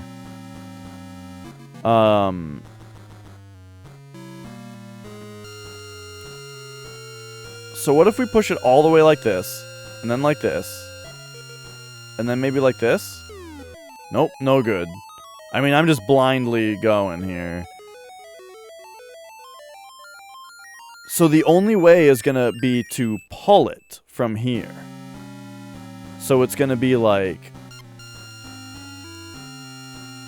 here it hits that, and then we go down one, and then we go up one.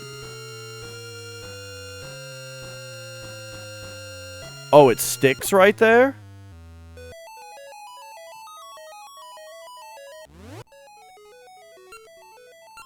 We gotta get a look at this. Oh.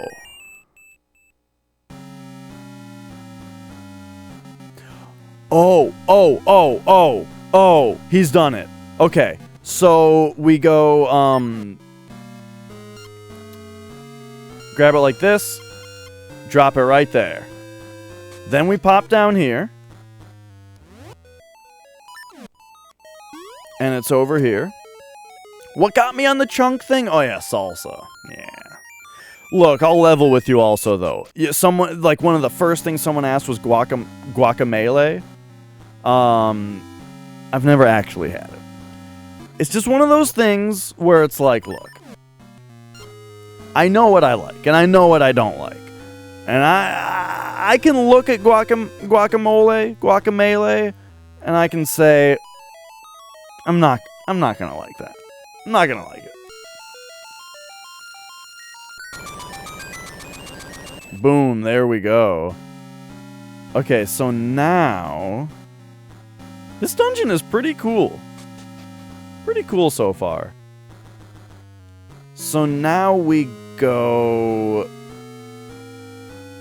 back this way.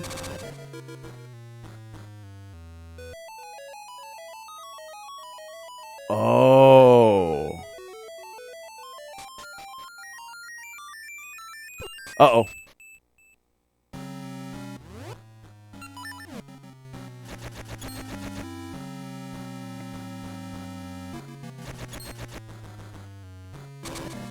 Trying things she thinks she'll hate. I like what I've come to realize is that I'm pretty sure I just have like an actual food-related mental illness. where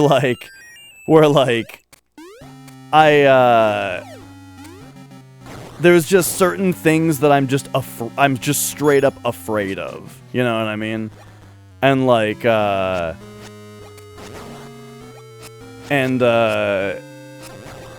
my body will just reject it. You know what I mean?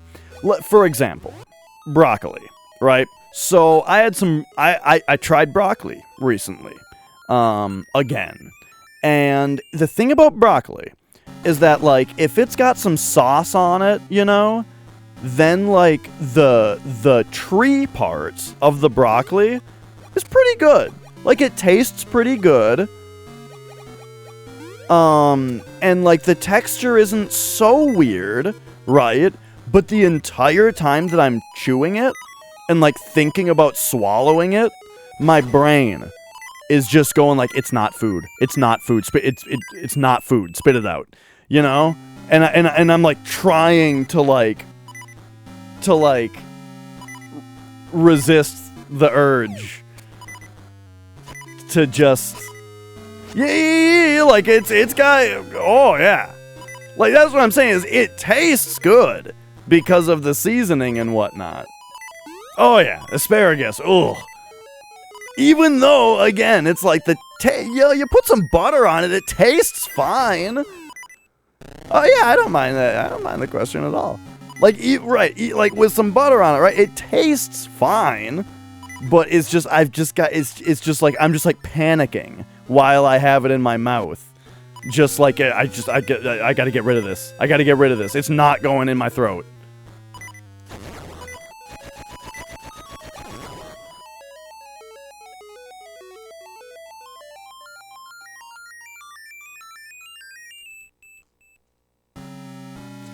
Brussels sprouts?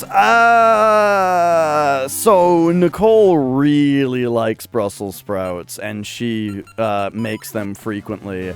And I can't stand the smell. Like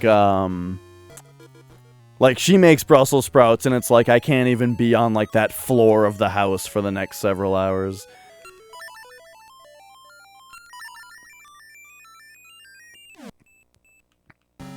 What things do go? You know. Penis. Ugh. This enemy is so fucking stupid. I'm gonna die to it.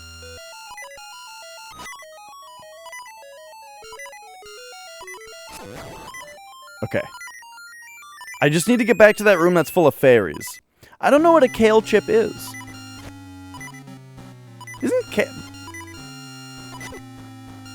Isn't kale like seaweed? This is a real question. I don't know. Hey. Oh. Okay, there we go.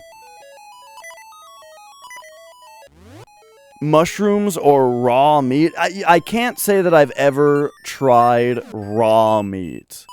And that said, that's one of those things too where like when I talk about the fact that it's like I've pretty much accepted that it's just like pretty much just like a mental illness of me just being like afraid of shit. I dare not look anything up about food that I do like. You know what I mean? Like food that I do like, I'm extremely ignorant about because I don't want to risk learning that something that I do like has something questionable about it that now I'm not going to be able to eat it anymore, you know? I cannot afford my diet to get any narrower than it already is.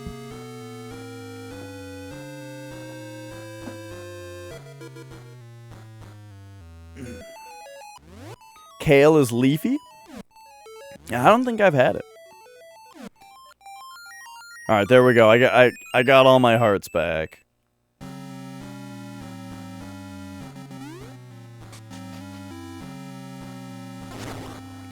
But yeah, you know, like, I feel a little bad for Nicole because, like, she, like, wants to cook for me, you know? And that kind of thing. Oh, hey, Maka. She, like, wants to cook for me, you know? But, like, I'm just like, you got any, you know, got anything frozen in a box that you'll just throw in the toaster oven? Because that's the only thing that's safe. You know, just, you know, we got some things in cans. Just heat it up. Just heat it up. I don't cook anything in my life. I just heat things up. Wait a second. Wait, why am I here right now? Wait. How did I get here? Oh, I am not where I thought I was gonna be.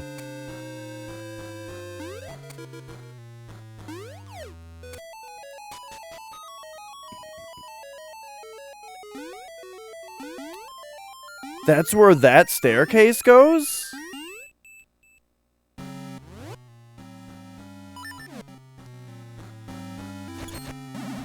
Okay, hang on. I need to avoid brain melt for a second. Okay, yeah, cool. Oh, cool. Ice, yeah.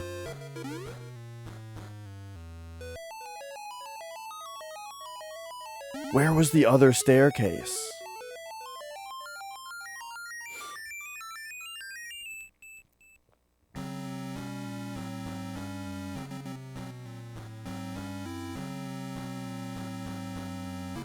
The other staircase. Was it down here? No, this is just the entrance. Okay, so it's entrance. And then it's... Oh, we were just talking about the opposite. To the point where I wonder if you're being facetious. Ice levels, man.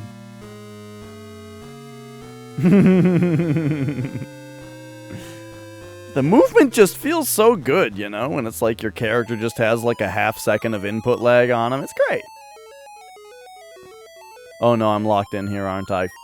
Why is this the only room where they make you fight the enemies? The room where the enemies are horribly annoying. Can we just...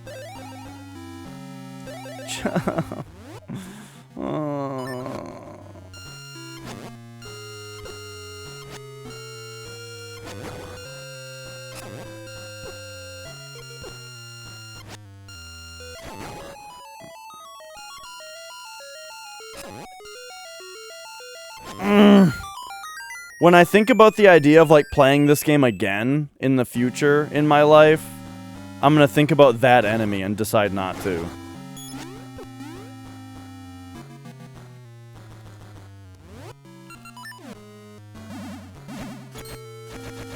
Are they like a... I don't even know. I've heard that graphics cards are off the chain as far as like prices go and stuff. $1,000.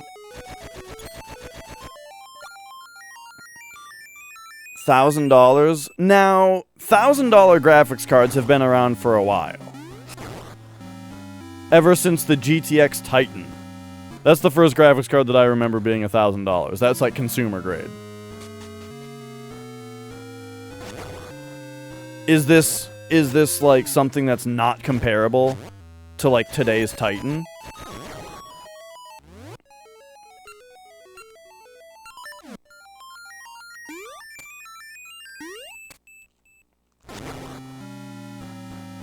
It used to be 100?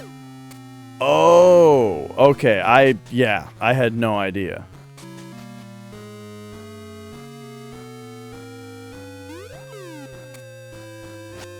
Oh, are we supposed to go... Okay, I think I remember the... Oh, I see. Well, that is shitty.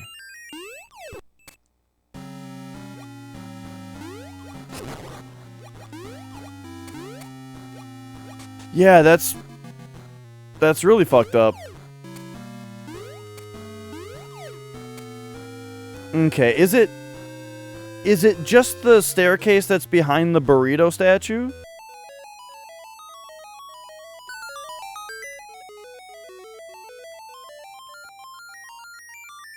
So there's like... Or wait. Oh, yeah, this is what's fucking with me.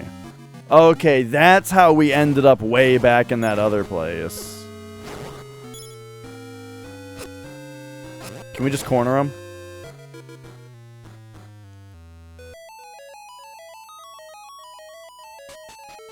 Okay, so...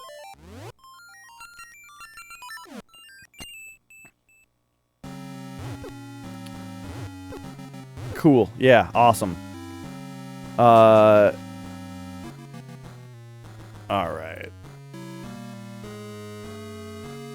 So, we have to go here, and then we need to somehow find a way to get back.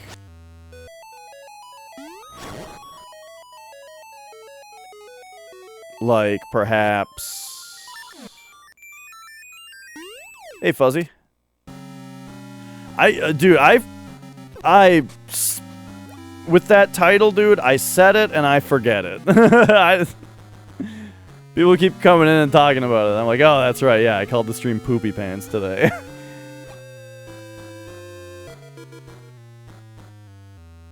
Right, exactly. I went to the stream manager and it's like, hey, oh god, this is all we have to do.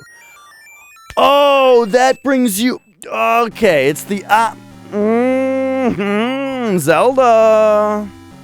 Got it. I get it. I get it. Okay.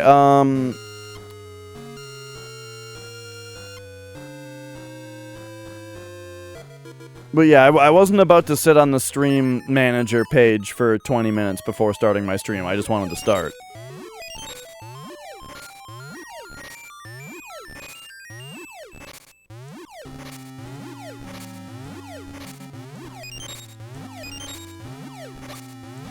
Yeah, when people's names do have a Mick in it, it makes me not be able to take that person seriously. Like, especially if their last name is McGee. You know? Because McGee is like a real last name. But if your name is like Jeremy McGee, I cannot take you seriously as a human being. You are a cartoon character to me. Sorry for any McGees in here. Icy cores make piercing blades. Do they now?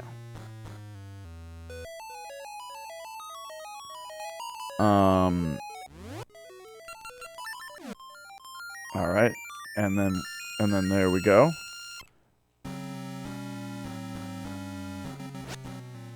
So now doing that is gonna make this go that way. Oh,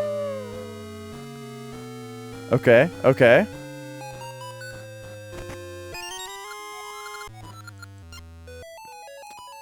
So that gets us a key. I've seen where we need a key. Was it like a second ago? Was it like 1 second ago?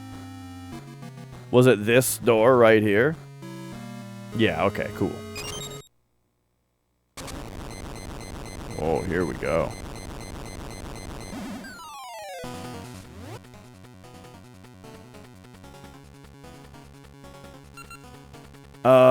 An icy core makes a piercing attack or something is what he said. Oh, cool. Yeah, just move your big dumb sprite directly on top of me.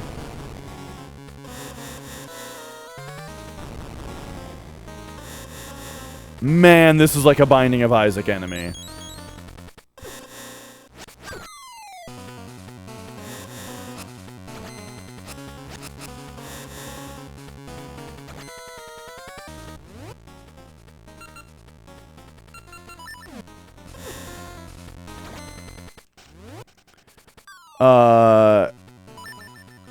What next? I hope that's not also sarcasm, because I definitely would not like to be giving the impression that I'm not having a good time with this game, because I am. This game's fantastic.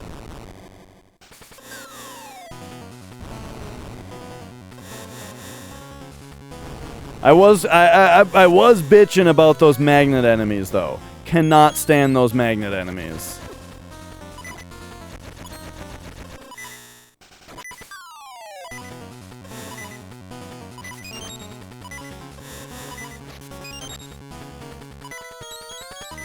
Oh, yeah, I probably have been complaining a lot. But hey, that's only after I've been saying that this is maybe the best Zelda game. But oh, that magnet enemy, ooh, hate it. Okay, I say, while he's icy, we hit him with fire. There we go. And then we also, looks like we need to be sped up.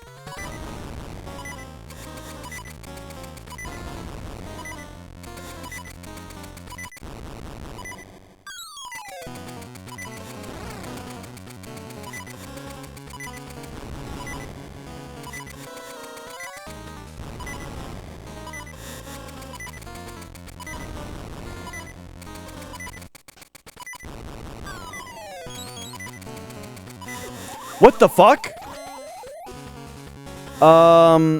There was a much longer delay between slingshot shots than I thought there was. Whoa, that's how... I thought you could shoot way faster than that.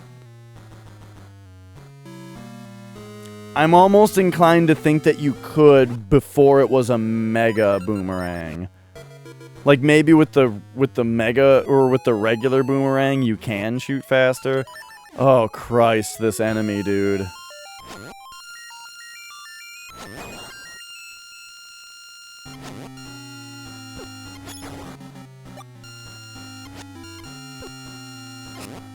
Tell me this enemy is not in Oracle of Ages. Alright.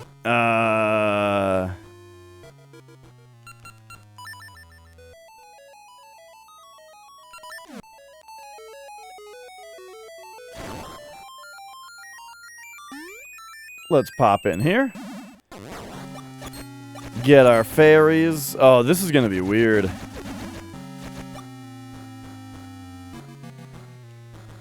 Bubble guts? I've never heard of bubble guts before. That's kind of funny.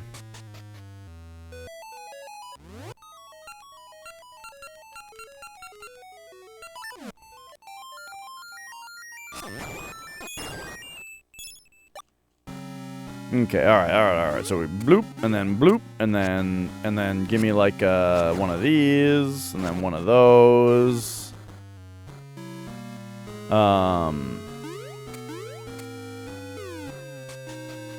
And then there we go.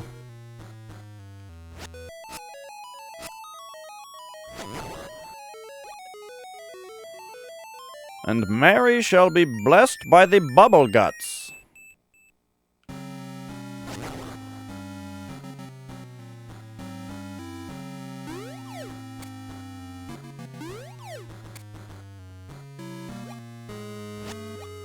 Oh, jeez.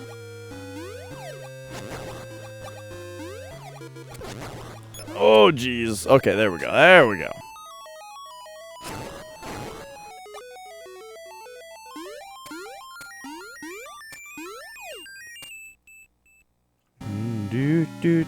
Do. Yeah, I don't know about that Kevin Smith guy. I'm trying to think of what would be good about Dogma. Like it had good things about it, right? Alan Shepard was in it. Yes. Alan Shepard. Alan Rickman. Who's that? Who's Alan Shepard? Alan Rickman. Who the hell is Alan Shepard? That is a person. An astronaut? Okay.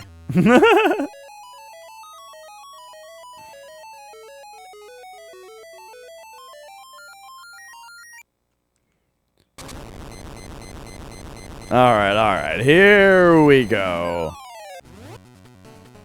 Let's redeem ourselves here. Oh jeez.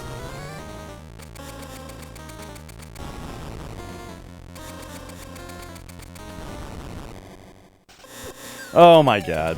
Okay, yeah, don't stop moving, because he just very quickly moves on to you.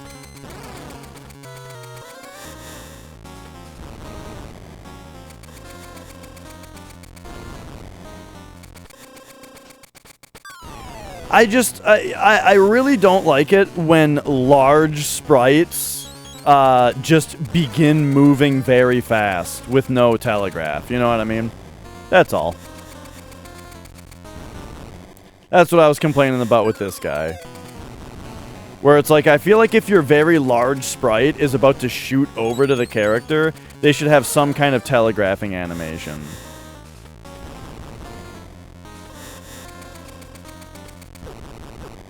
Whoa.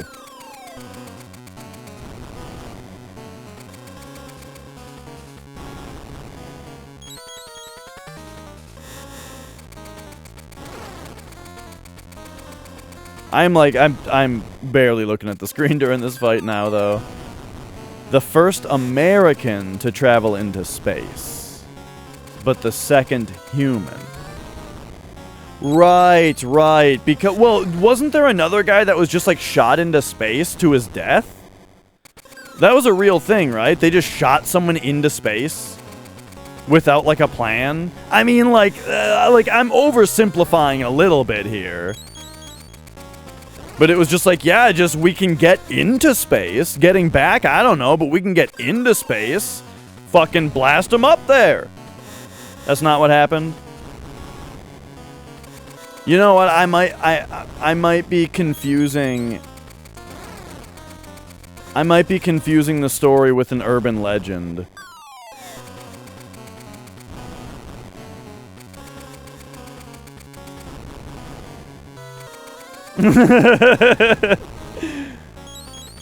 Dash, what you're describing is fucking ridiculous.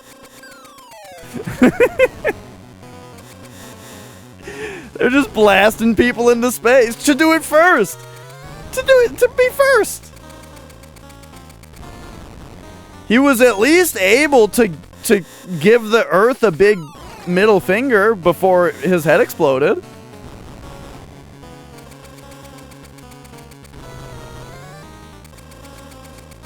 Okay, I'm starting to question whether I'm actually doing permanent damage to this guy. Whoa, that did a lot of damage to me. But, like, boom, we got him. Yeah, I don't think this is doing it. I don't think this is doing enough. I think we are supposed to hit him when he's fiery.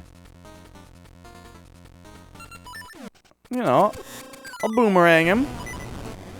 I mean, I don't know what else we would do to him. He makes us sound like he doesn't like it.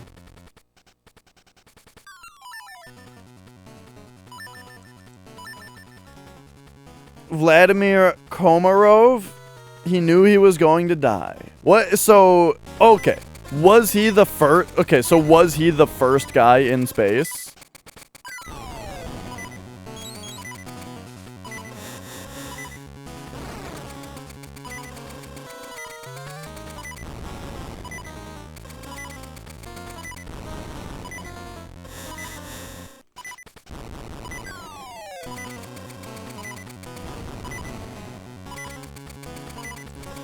Okay, so we hit him like that, and then what? And then what? And then what?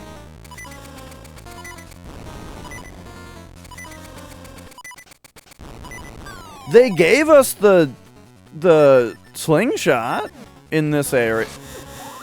Oh, okay. I'm not exactly sure what I'm doing here on this guy. But it does not appear to be just shoot him with fire when he's icy. There seems to be another step. Oh no, it's this room. Why? Why is this the only room that they lock you in? The room with these fucking things. Here, let's get him in the corner. Get him in the corner. Most of the time, these enemies are in rooms that have, like, lava in the corners. So you can't just pin him in the corner.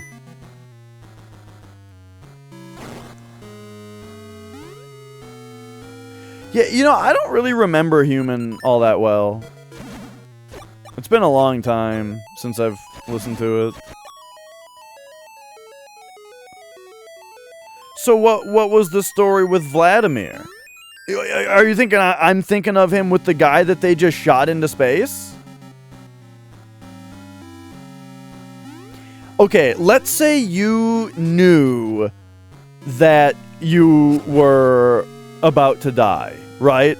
Like, you were just given, like, the Bruce Lee pressure point technique where you're gonna die in, like, an hour, okay? Now, Space G-Man approaches you, and he says, hey, for your last hour of life, we'll shoot you into space. Are you taking the space trip? It's free. You get to go to space for free.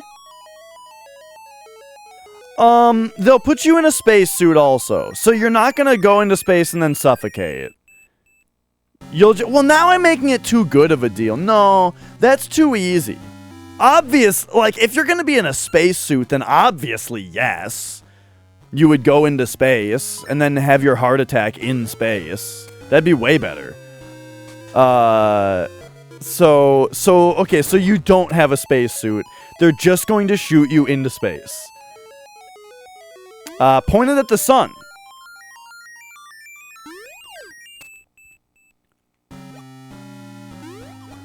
You know, so that like you'll fuel the sun a little bit. Do you do it? Who's going to space? Who's going to space? That's my question. The question is, would you accept? Would you be shot into space? You're gonna die in an hour. No, it's like you like you're not in a spacecraft, you're not in a space suit. But you are guaranteed to make it into space alive. And then you're guaranteed to make it into space alive. You're just only really gonna be there until... God damn it, I just lost all my health. You're just probably only gonna survive as long as you can hold your breath. So, like, for me, it would be like, okay, the hour that I had left is gonna be cut down to about 30 seconds.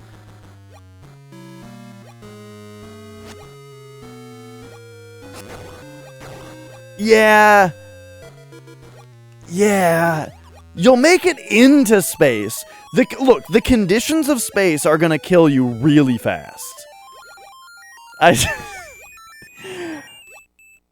Alright, you can have a spacesuit, but it doesn't have oxygen. The spacesuit doesn't have oxygen in it. Oh, shit. I just think that if you're in a spacesuit with oxygen, then it's too easy to say yes. You're just obviously going to go to space and then die of your heart attack in space, and it'll be cool, you know?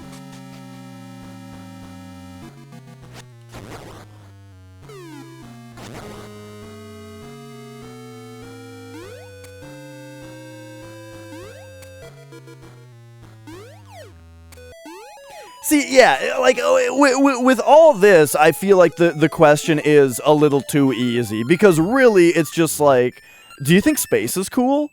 You know?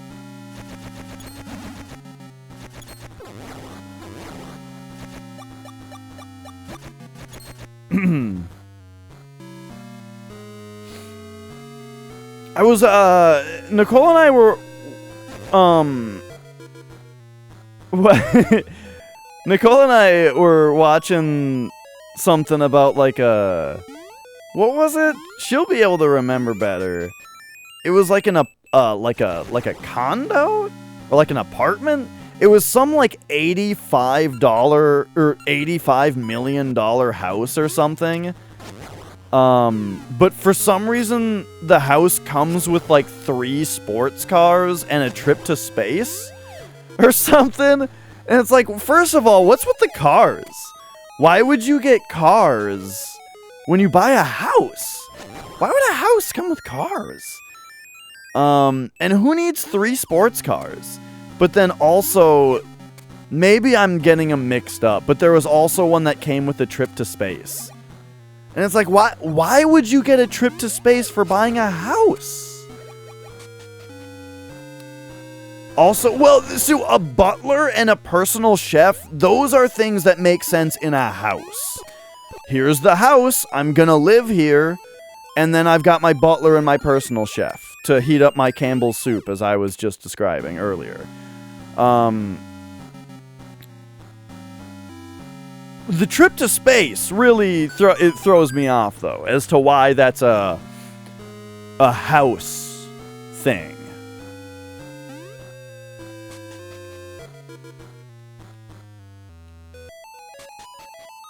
That's what I'm thinking, Fuzzy. Like, the house must have, like, a launch pad on it or something. Here's what it's gonna be. It turns out the house has a launch pad right next to it. So every few days when a new space mission starts, you have to, like, you know how some people have a jet that goes over their house and it's like, and their whole house is shaking and shit every half hour, every time that a jet goes by. This is like your house is next to a launch pad. And so every few days you have to listen to a fucking spacecraft take off. But, so they don't want you returning the house. So for free, you get to use the launch pad once to go to space yourself. And then you're not allowed to complain. Then you're not allowed to complain about the launch pad anymore. That's what I think is going on. I don't know if I think a trip to space is really cool, Flex. That's kind of why I started out with the idea of you're gonna die in an hour anyway. Because if you were to just say, Dash, would you like to go to space tomorrow? Overnight? I'd be like, I don't know, dude. I don't know. Because I can't help but feel like I've got like a 25% chance to live, even though that's not true. Probably not true. I would not be able to escape that worry. Like, I don't know how well they got their shit down, but I feel like I'd have a very low chance to live. Okay, bomb doesn't help. If I went up to space, when I came back down, everyone would be that much older. What do you mean? Months of prep? How much could there be? If they're gonna put me into space, I don't know, just put me in the outfit. Put me in my onesie. And give me the jetpack. I'll be fine. I'll be fine. I could go tomorrow. I don't know. I'd just be a little bit worried about it. That's true. You do gotta learn to use the vacuum toilet. I didn't think about that. Alright. So, we'll go to space in 2 days. But I need to get a vacuum toilet installed in my house so I can practice. What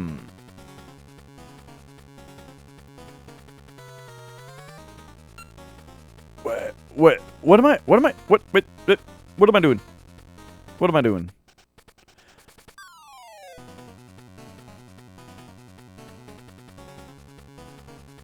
I feel like I need to, well, first we just need to try the other seeds. You know, try that one.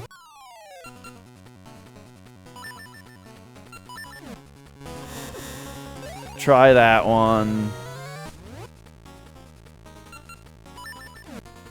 Give him the mystery seed. He'll never know what hit him.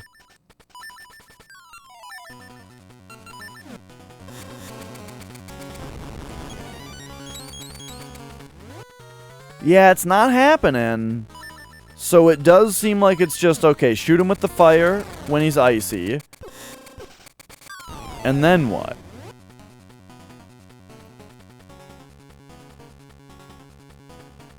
And then what?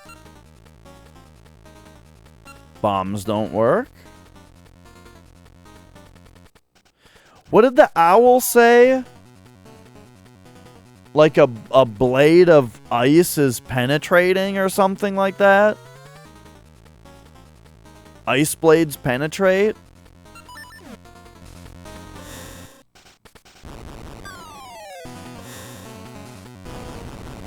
Like, as if we're supposed to use ice against his fire phase?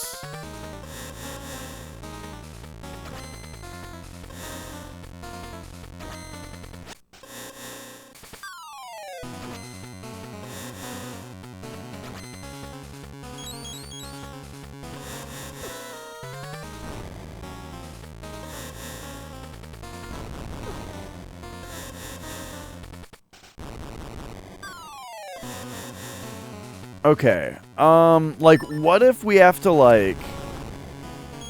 Okay, okay. So now get him to, like, toss one here, and then, like, firefly him.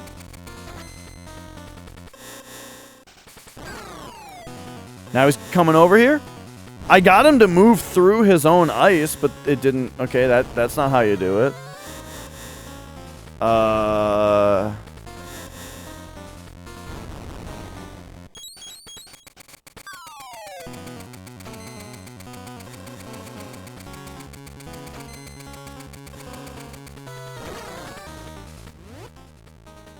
Okay, now it's like...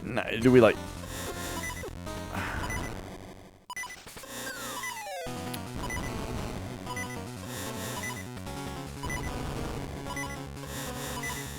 All right, I'm gonna have to read that owl hint again, cause this is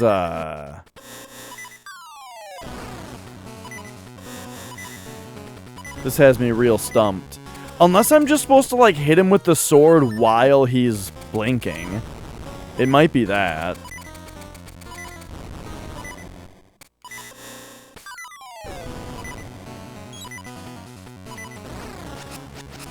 Nope.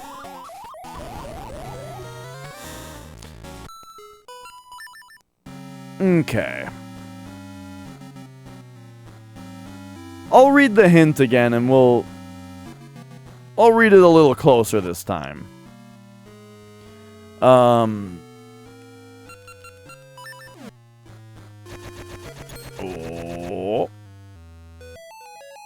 Oh.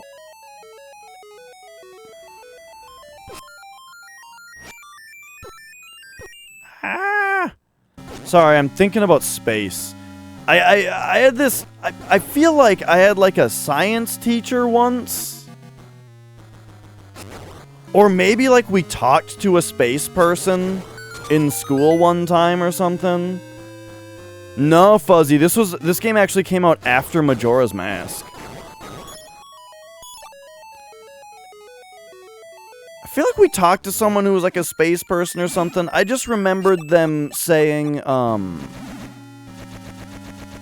that like before they went to space, they would like, they had like a requisition order for like the food that they were gonna have on their space mission, you know? And they could order M&Ms, but they were like generic M&Ms. And they were called candy-coated chocolate morsels. And I'll just never forget that, for some reason. That, in space, you have candy-coated chocolate morsels. Makes them sound pretty good, honestly. M&M's, okay. Candy-coated chocolate morsels. Sign me the fuck up. Do you guys remember Hershey's Kissables? When Hershey's made M&M's? Like candy-coated Hershey's Kisses, and they were called Kissables? Pretty good!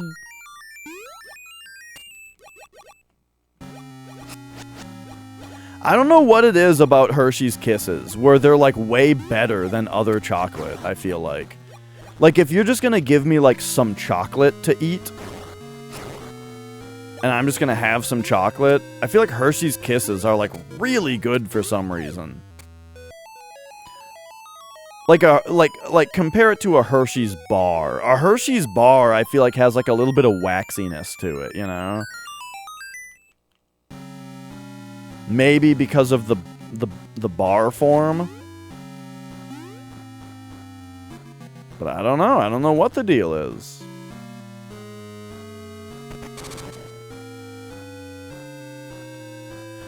Yeah, well, right. That's what I was saying. That's what I was trying to say earlier, is that, like, if you were to offer me a trip to space, if they said, you can go to space tomorrow, overnight, I don't know if I'm going.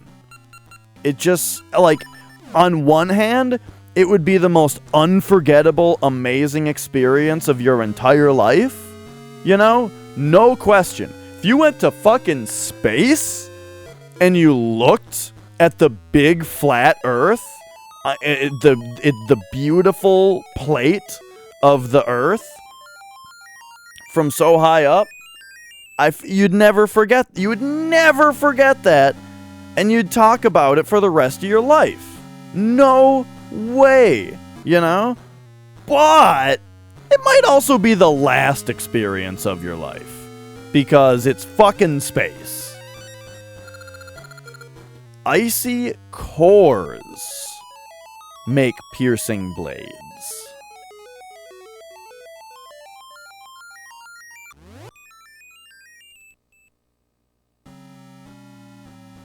Icy cores?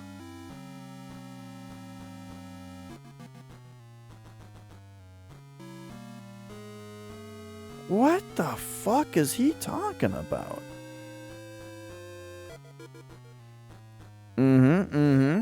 The big turtle shell?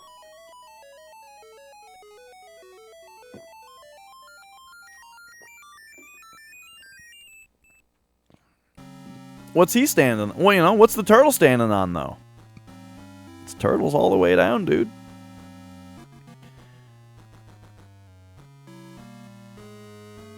What the fuck is going on here, huh? Oh, I just got welcome to the chat room. Hopefully we're still live and everything's fine.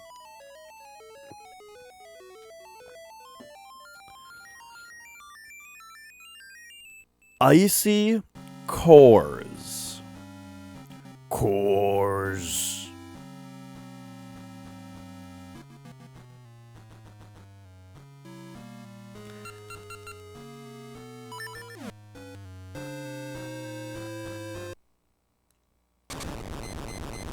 All right. Well. I think that the ice phase.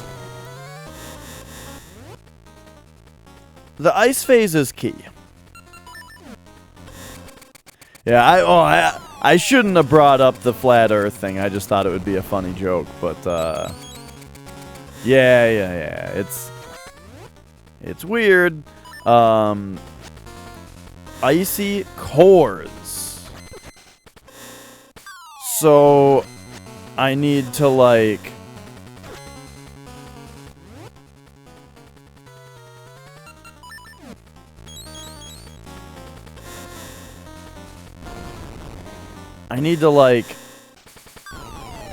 make this ice thing. So he's like shooting ice through the ground or something.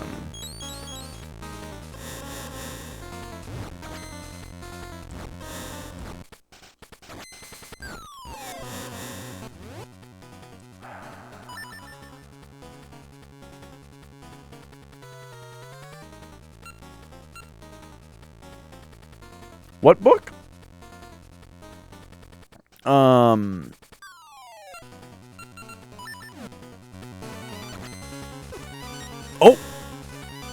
Okay, we mystery seed it. Okay, we mystery seed it. And then what? We pick it up? Got it. Okay. Oh! Okay. So then... Oh, geez.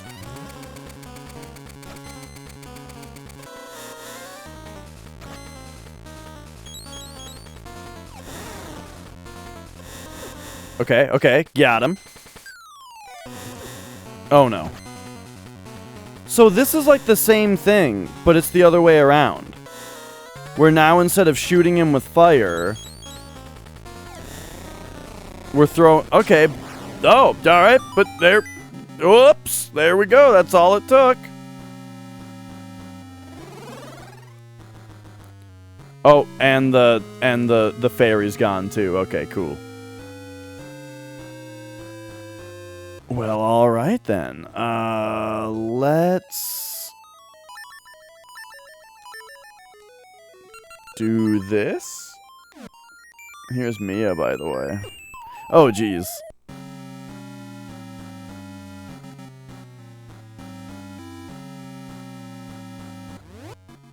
Oh. Oh, I tried that a while ago, Flex.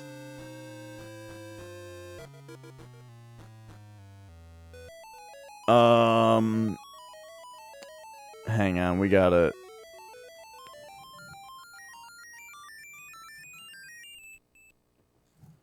We gotta show some Mia here.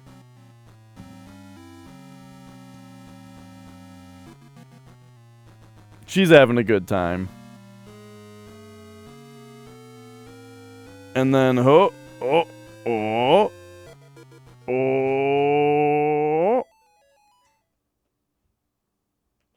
Oh wait. Oh, it didn't work. We got it. Oh,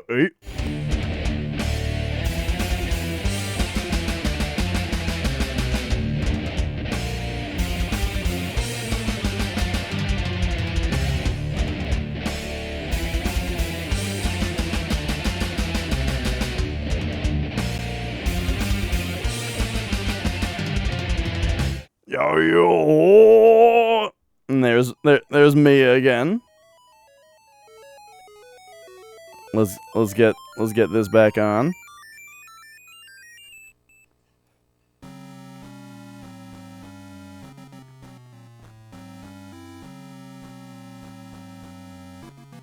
Aw, she's great. Oh yeah, the controller. Very yellowed Super Nintendo controller. I love it.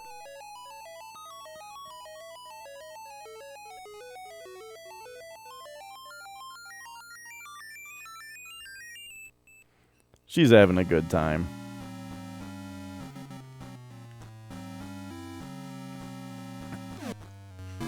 All right.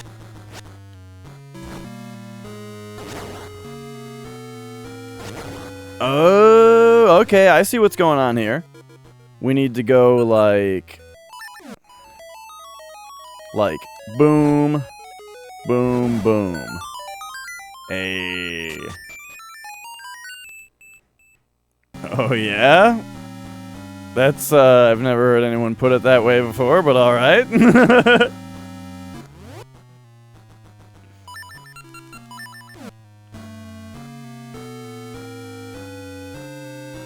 The old snipperoo. Ooh, okay. I was shit talking ice before, but here's where ice puzzles are. Here's where ice is great. You gotta love a good ice puzzle. Alright, so here's how I think you do this.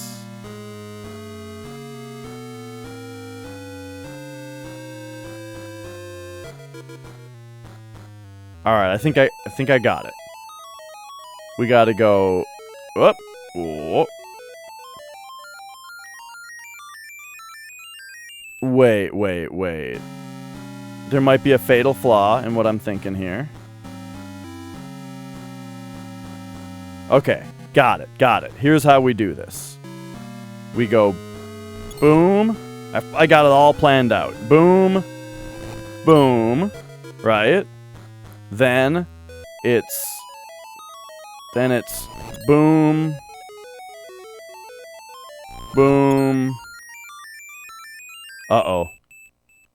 Nope, that's not gonna work how I think it will. Unless I can push this now.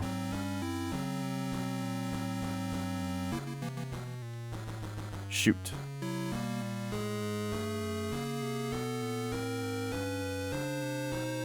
Because we can't get these into corners. If one's in a corner, we're done.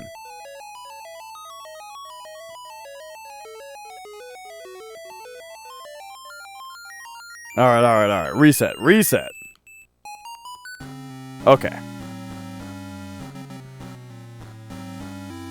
So this one here is tricky. Oh, okay. Okay, I think I got it. Well...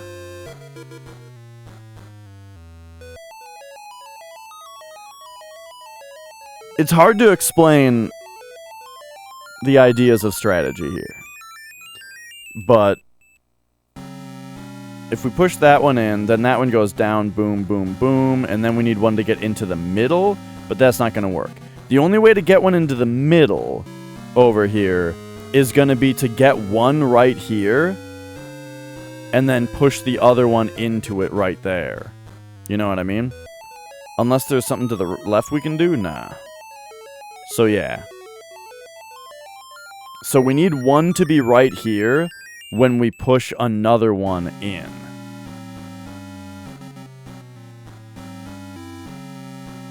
So that kind of seems like... Well, let's just start pushing shit.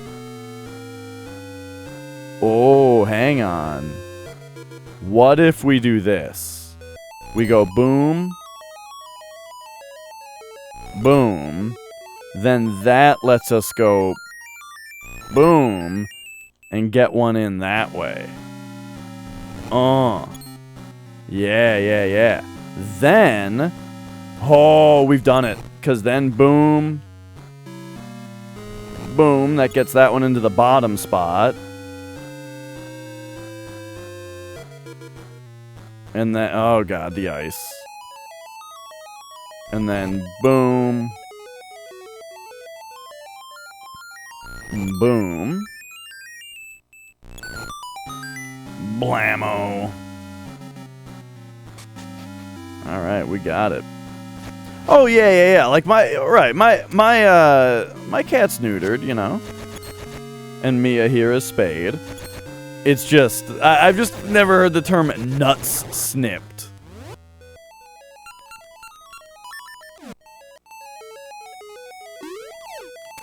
Whoa. Oh god. Okay, there we go.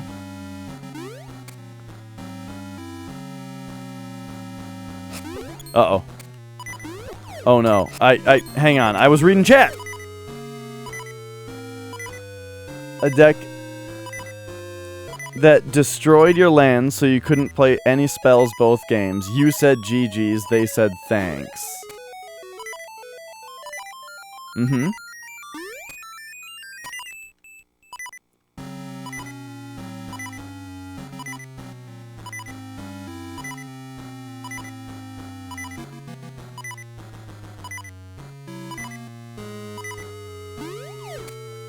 Okay. We gotta get onto this one. Oh god, that one goes the other way. I can barely tell which way these are spinning. Okay, I'm dead.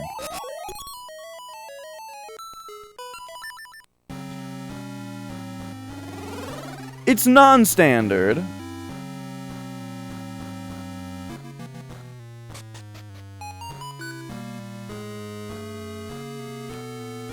I've definitely had, like, times where I've said, like, thanks to someone, when maybe I should have, like, returned what they said instead. You know, it happens. And then afterward, I'm like, I probably should have. Like, someone says, like, have a good day, right? And sometimes I just say thanks, instead of, like, you too, you know? And it's not that I don't want them to have a good day, it's just, I don't know, I just didn't say it.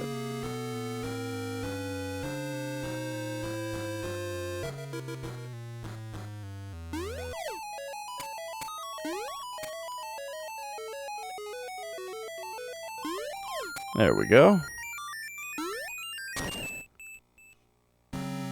He's coming back up. All right.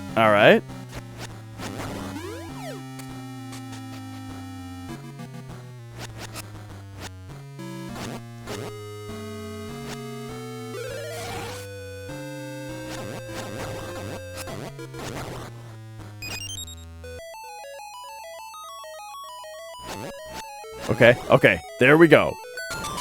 Boom. We got the shortcut unlocked. Beautiful.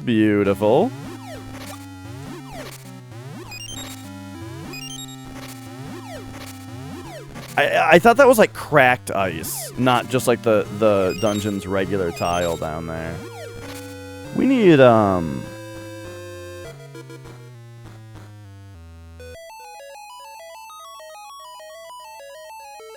we just need like cat cam happening here.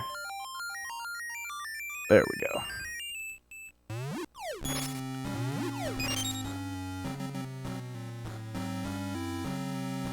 Yeah, I don't know. It just I wouldn't have thought twice about it. But I wasn't there, and you're right, I didn't play the game.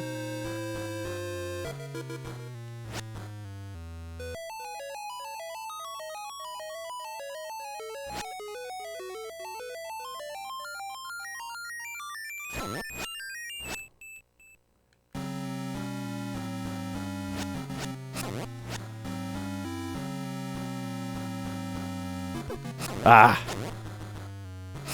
Oh man, fighting these guys on ice, also with like blades spinning around.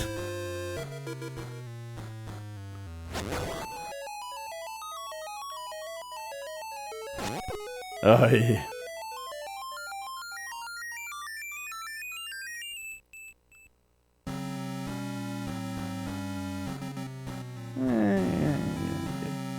Yeah.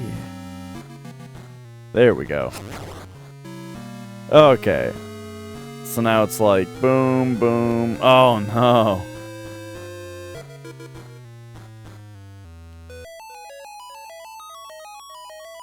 Okay.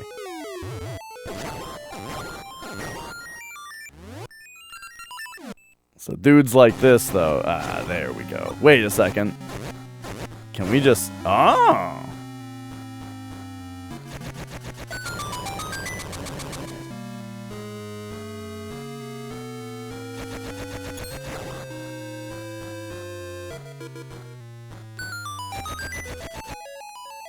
Yeah? Okay, it's one of those. It's one of these. Where we gotta like... Oh no, that's the... Okay, there we go. And then... Ah.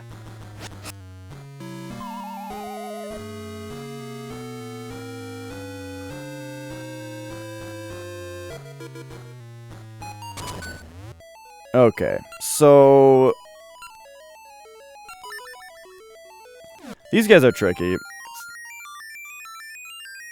Give them like 1, 2... 1, 2... Yeah!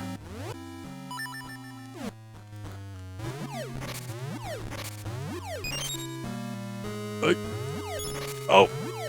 Okay.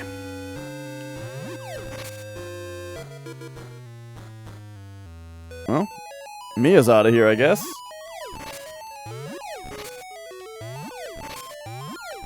Should probably take this opportunity to stretch my leg back out. Oh, boy! Oh, okay.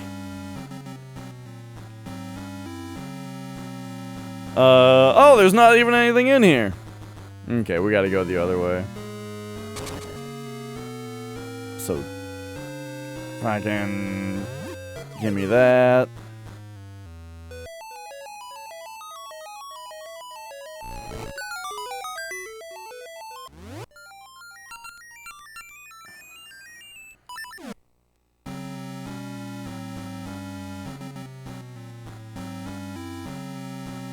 Oh, hang on. That only opens the other door. So we need to get rid of these guys somehow.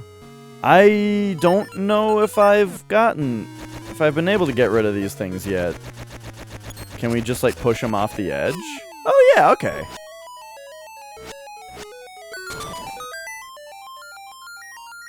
Oh, dude.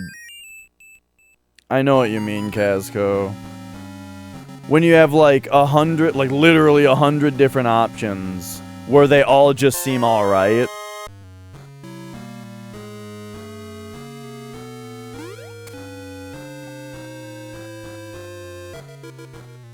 That's why, like, my favorite thing, you know, is when I've got, like, the one game that's just got me hooked, you know. Okay, is this gonna be... Oh, no, that they're acting like you gotta go in from the other side?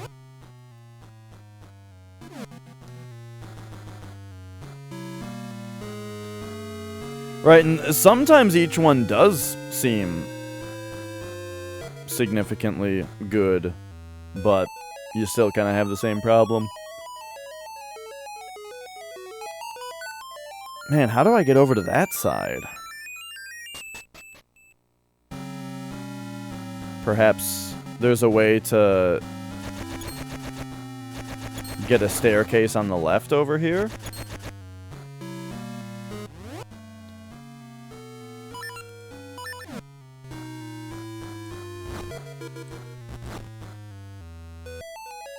Okay, lighting all the candles just opens the left staircase.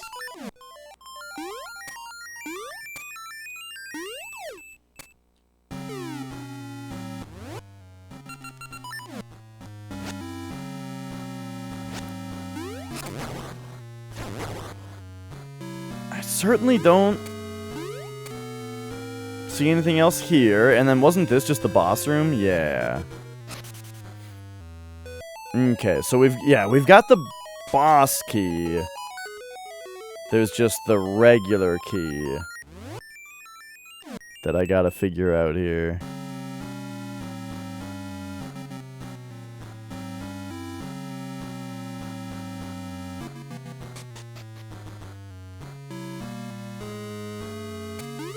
I must have just missed a key in one of these rooms, yeah?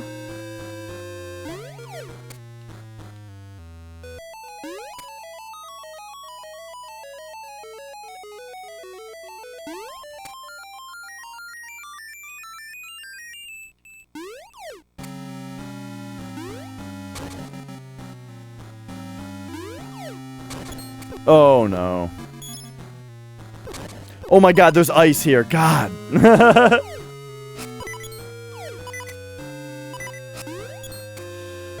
Oh, the ice.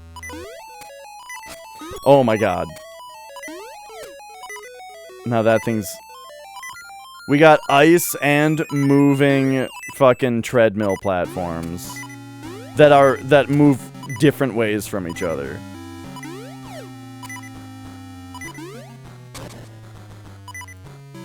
And then you're almost finally out, but then there's fucking bats.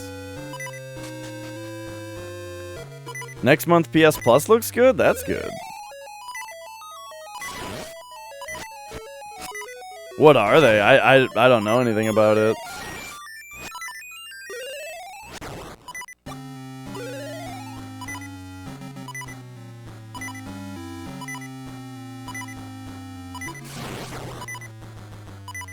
You wouldn't want to play this portable?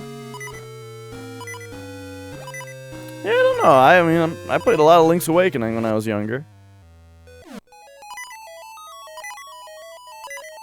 Rogue Squadrons, Virtua Fighter 5.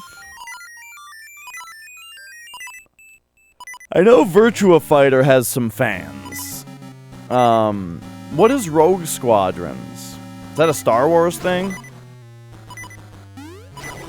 When I was younger, my cousin had a Star Wars game that was like live action. It was like live action FMV. But it was also like a light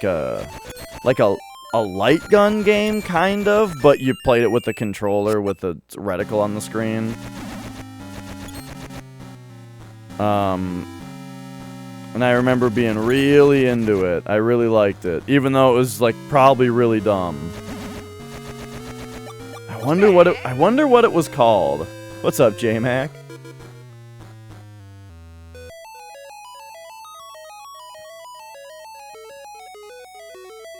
That's right. That's right. We finally got the cats together.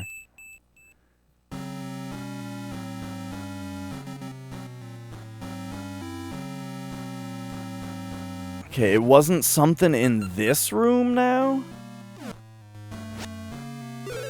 Okay, we got to do Blinky Sword. Blinky Sword! Fuck. Give him the old Blinky Sword. Things are going well. I've got this game right now, which is great, and we're making good progress. You know, getting towards the end of this game. And then in a bit, if you know Invictus Nox, we do a podcast together, and we've got the podcast coming up in about 30 minutes here.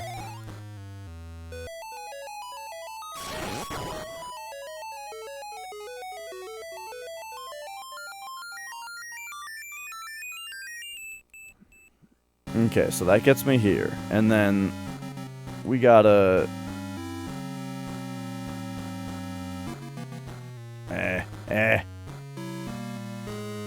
Okay. Alright, there we go. It's mostly like a retro gaming podcast, but it's sort of just an outlet for both of us to talk about games we've been playing in like a more permanent way than just streaming them.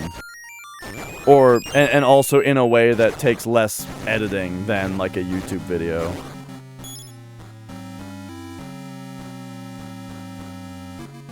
A mental health one? Oh, okay.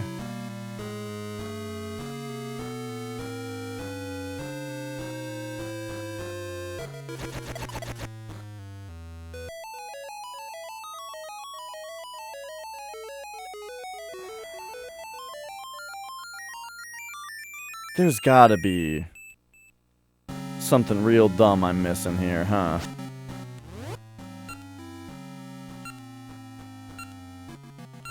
What up, thick loot? How's it going? Always good to see you. Okay, give me, hang on. Give me that one. There we go. And then, like,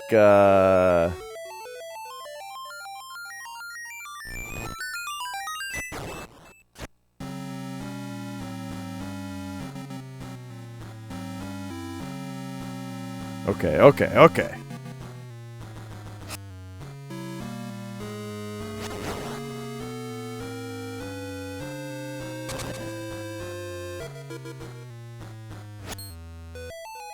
So I've already done both of these. Yeah, over there is just how we get back. We need to figure out a way to get left?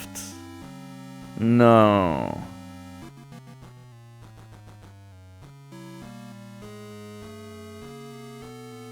Huh.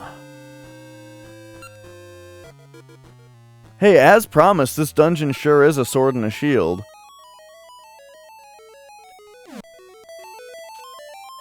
Man, I really like the puzzles in this game. Like, I wonder how much harder Link's Awakening would be if I were to play it for the first time today. Because I feel like the puzzles in Link's Awakening weren't as good as this. I like Link's Awakening. I'm not saying it, anything against it. I'm just saying, I think these puzzles are better. But Link's Awakening is a game that I've sort of known my whole life. So I don't know if these ones actually are better. Yeah, I really don't see anything else to do in these rooms. So here we are back here with a locked door.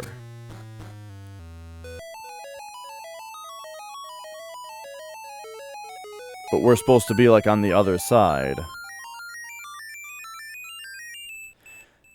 What's confusing too is that we know that this is a key because of the sound. But if we were over there, then we wouldn't even need a key to get into this door, because you would just go to the left right there.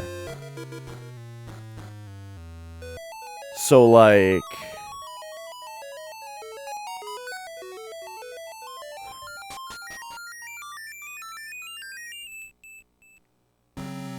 I'm not sure what I'm looking for.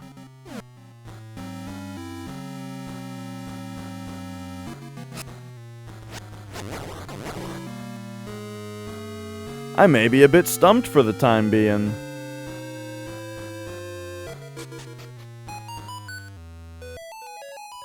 Wah, wah, wah, wah, wah, wah, wah, wah.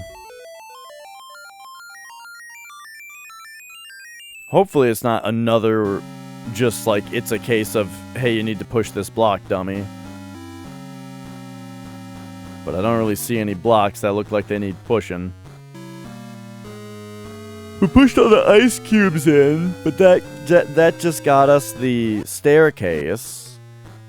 And then what did the staircase even get us? Now I'm confused about that. So I went through the whole staircase. There was a chest at the end. And it had the boss key in it.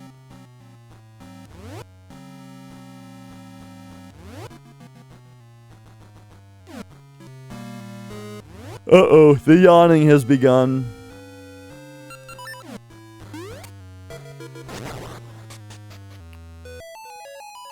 So the chest had the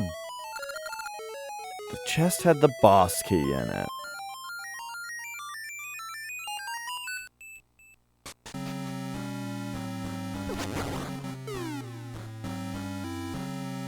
I wonder if there's something from earlier on in the dungeon I'm missing. Yeah, okay. Okay, let's see if we can find a key back here. So there is this room? This room is supposed to have a chest in it. However, we didn't get the tone that says that this room has a key in it.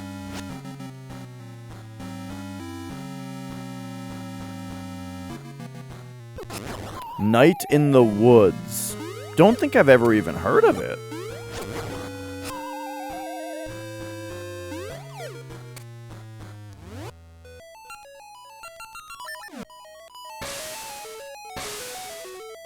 Okay, so we need to... Can we get rid of this block somehow?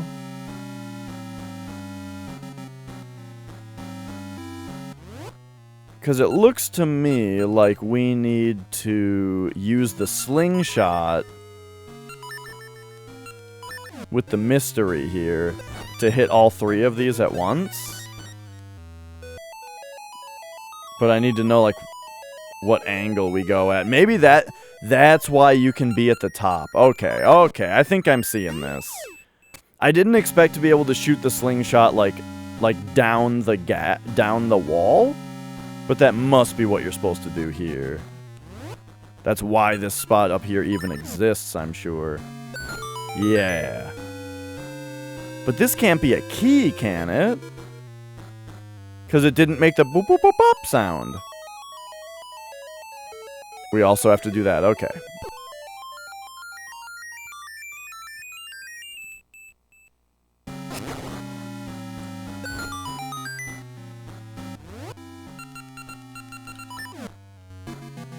Sounds like boom, boom, boom. Oh. Alright, so that's just a ring.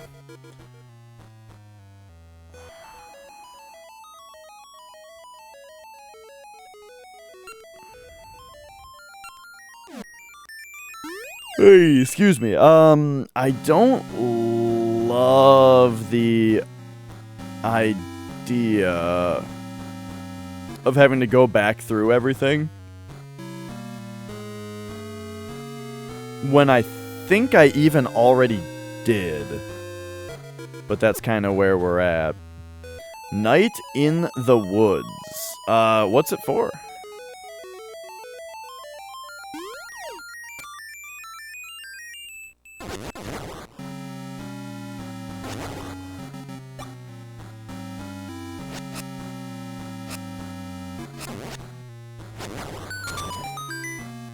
Oh, gotcha.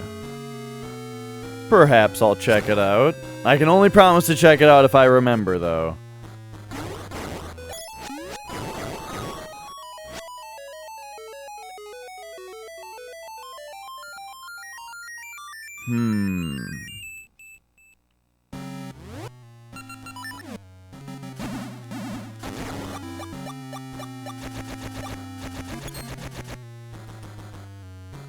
So yeah, rooms like this I've already been in a bunch of times.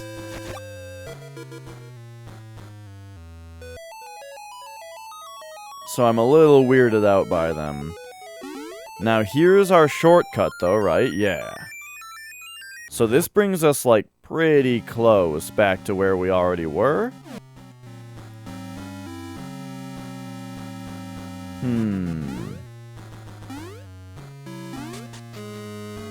I'll wander around a tad more, but looks like the podcast is probably gonna interrupt this this dungeon. which is going to put me in the same situation I was in with that other dungeon in this game, where I had to end the stream in the middle of a dungeon, and then I came back and was just like, could not remember anything about it.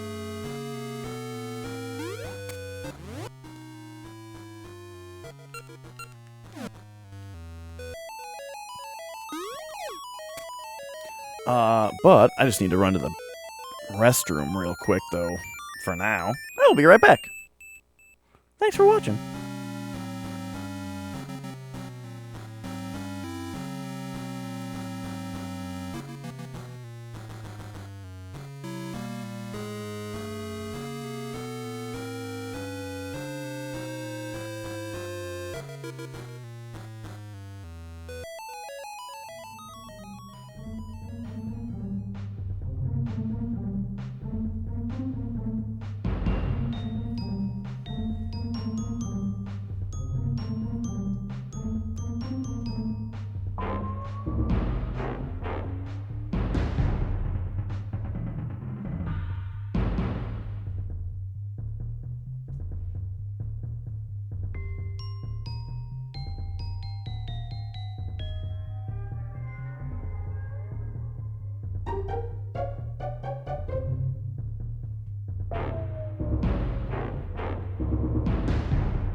Hello.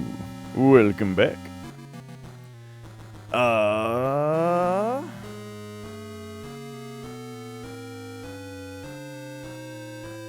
Where are we here? What's going on? What's going on? I'm retracing my steps around here yet again. Trying to figure out where I missed a key.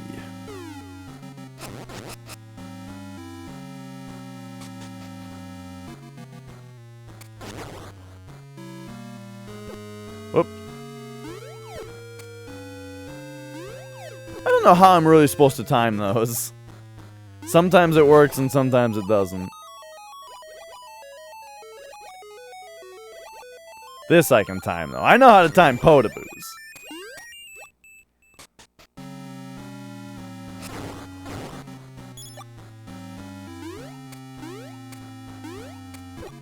Whoops.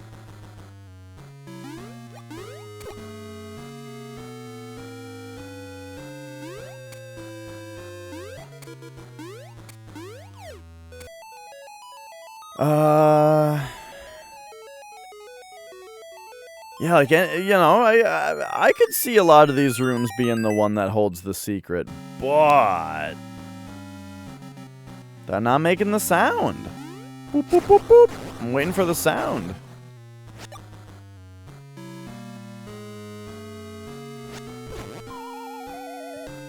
Alright, I don't really remember this. Like, where does this go?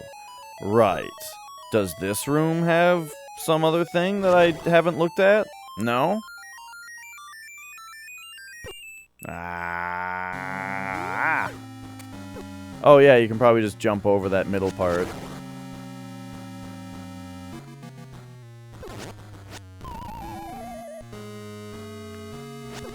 This stupid magnet enemy. Alright.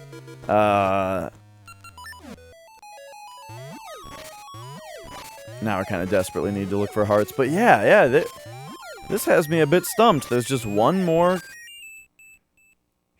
key somewhere. Maybe, yeah, dude, maybe we gotta go back through this thing. Remember this thing?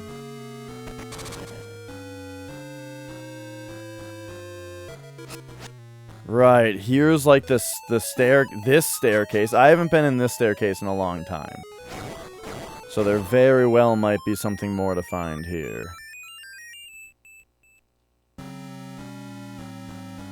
Nope.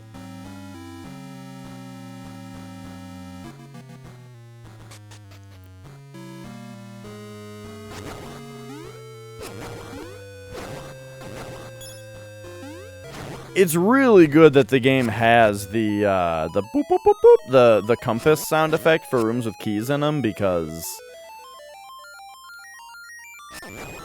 it helps you out a lot.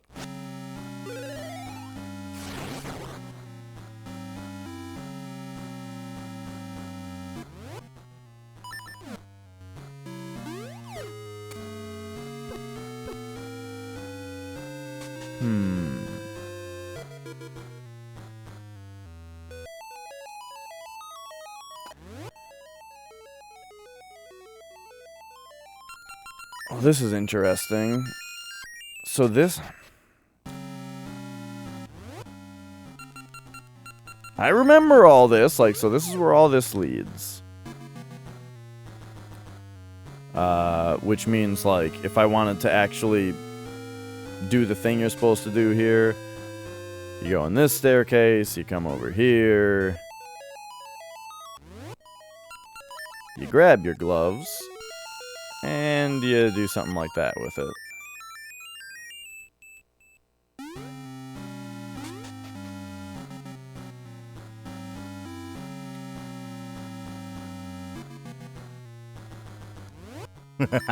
So then we come back in here like this. What up, Yuka? Dude, that actually scared me. How's it going? Thanks for them 100 bits.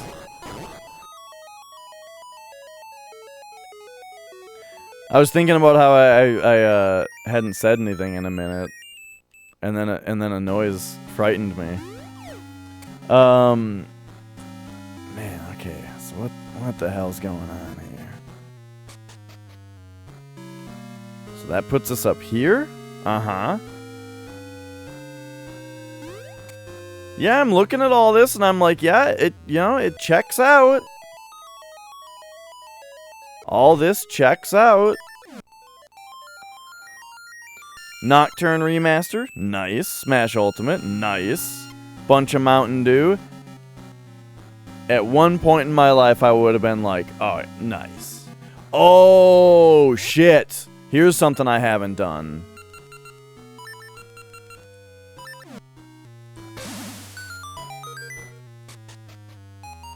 Oh, there it is. Alright, nice. I just didn't notice those extremely suspicious statues.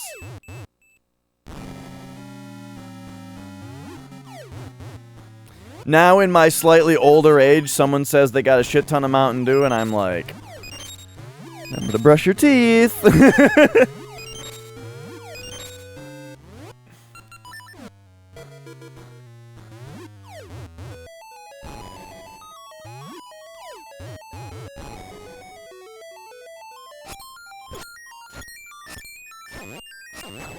Alright, there we go.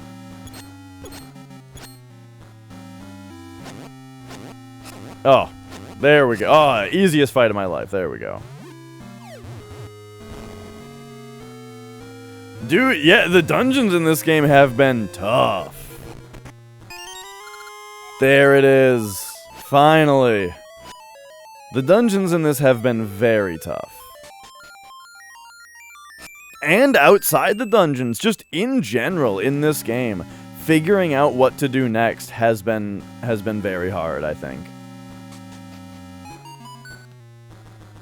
Alright, so now we can take that key right here. There we go.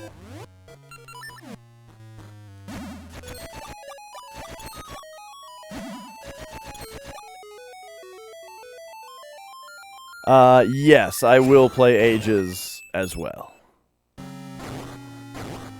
I don't think I'll play it right after this one. I think, you know, we're gonna have a couple games in between.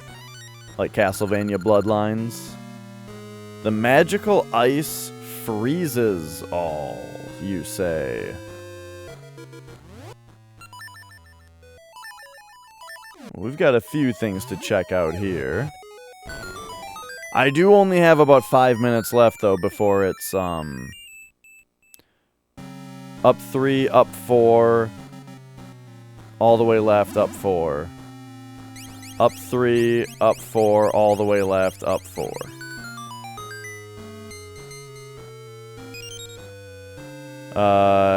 Nice, nice.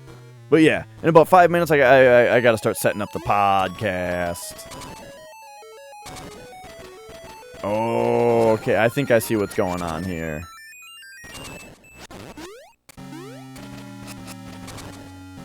This is gonna be a whole thing. Oh, oh.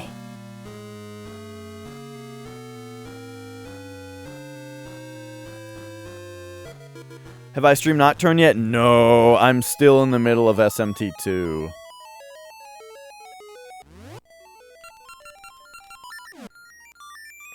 Yeah, Fuzzy, I really enjoy it. I just worry that I'm bad at, like, staying on topic, kind of.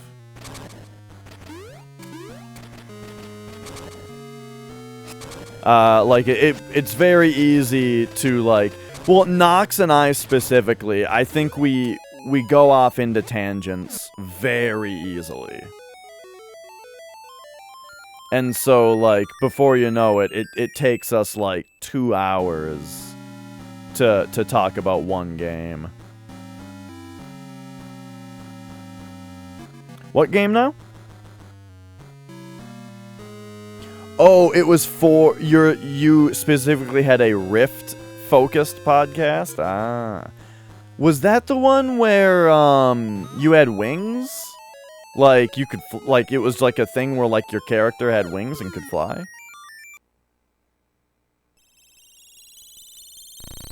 Oh, look at that shit.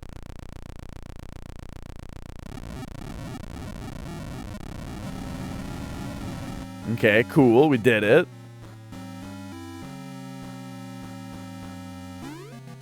And alright, this seems like a good chapter break for the dungeon here. So I'm gonna say save. And quit. And it's time to get ready for the podcast. So, the podcast happens on YouTube. So follow me over to the YouTube channel. How do I do it? It's something like, I gotta take this. Gappy. Take this. Paste it. Here it is. there's the YouTube channel. Come on over. Knox and I will be going live in order to do episode 13. And so, enjoy. I hope I'll see you there. See you in a minute. Thanks for hanging out for Zelda. It was super fun, and I look forward to getting back to this game as soon as I can. Yeah!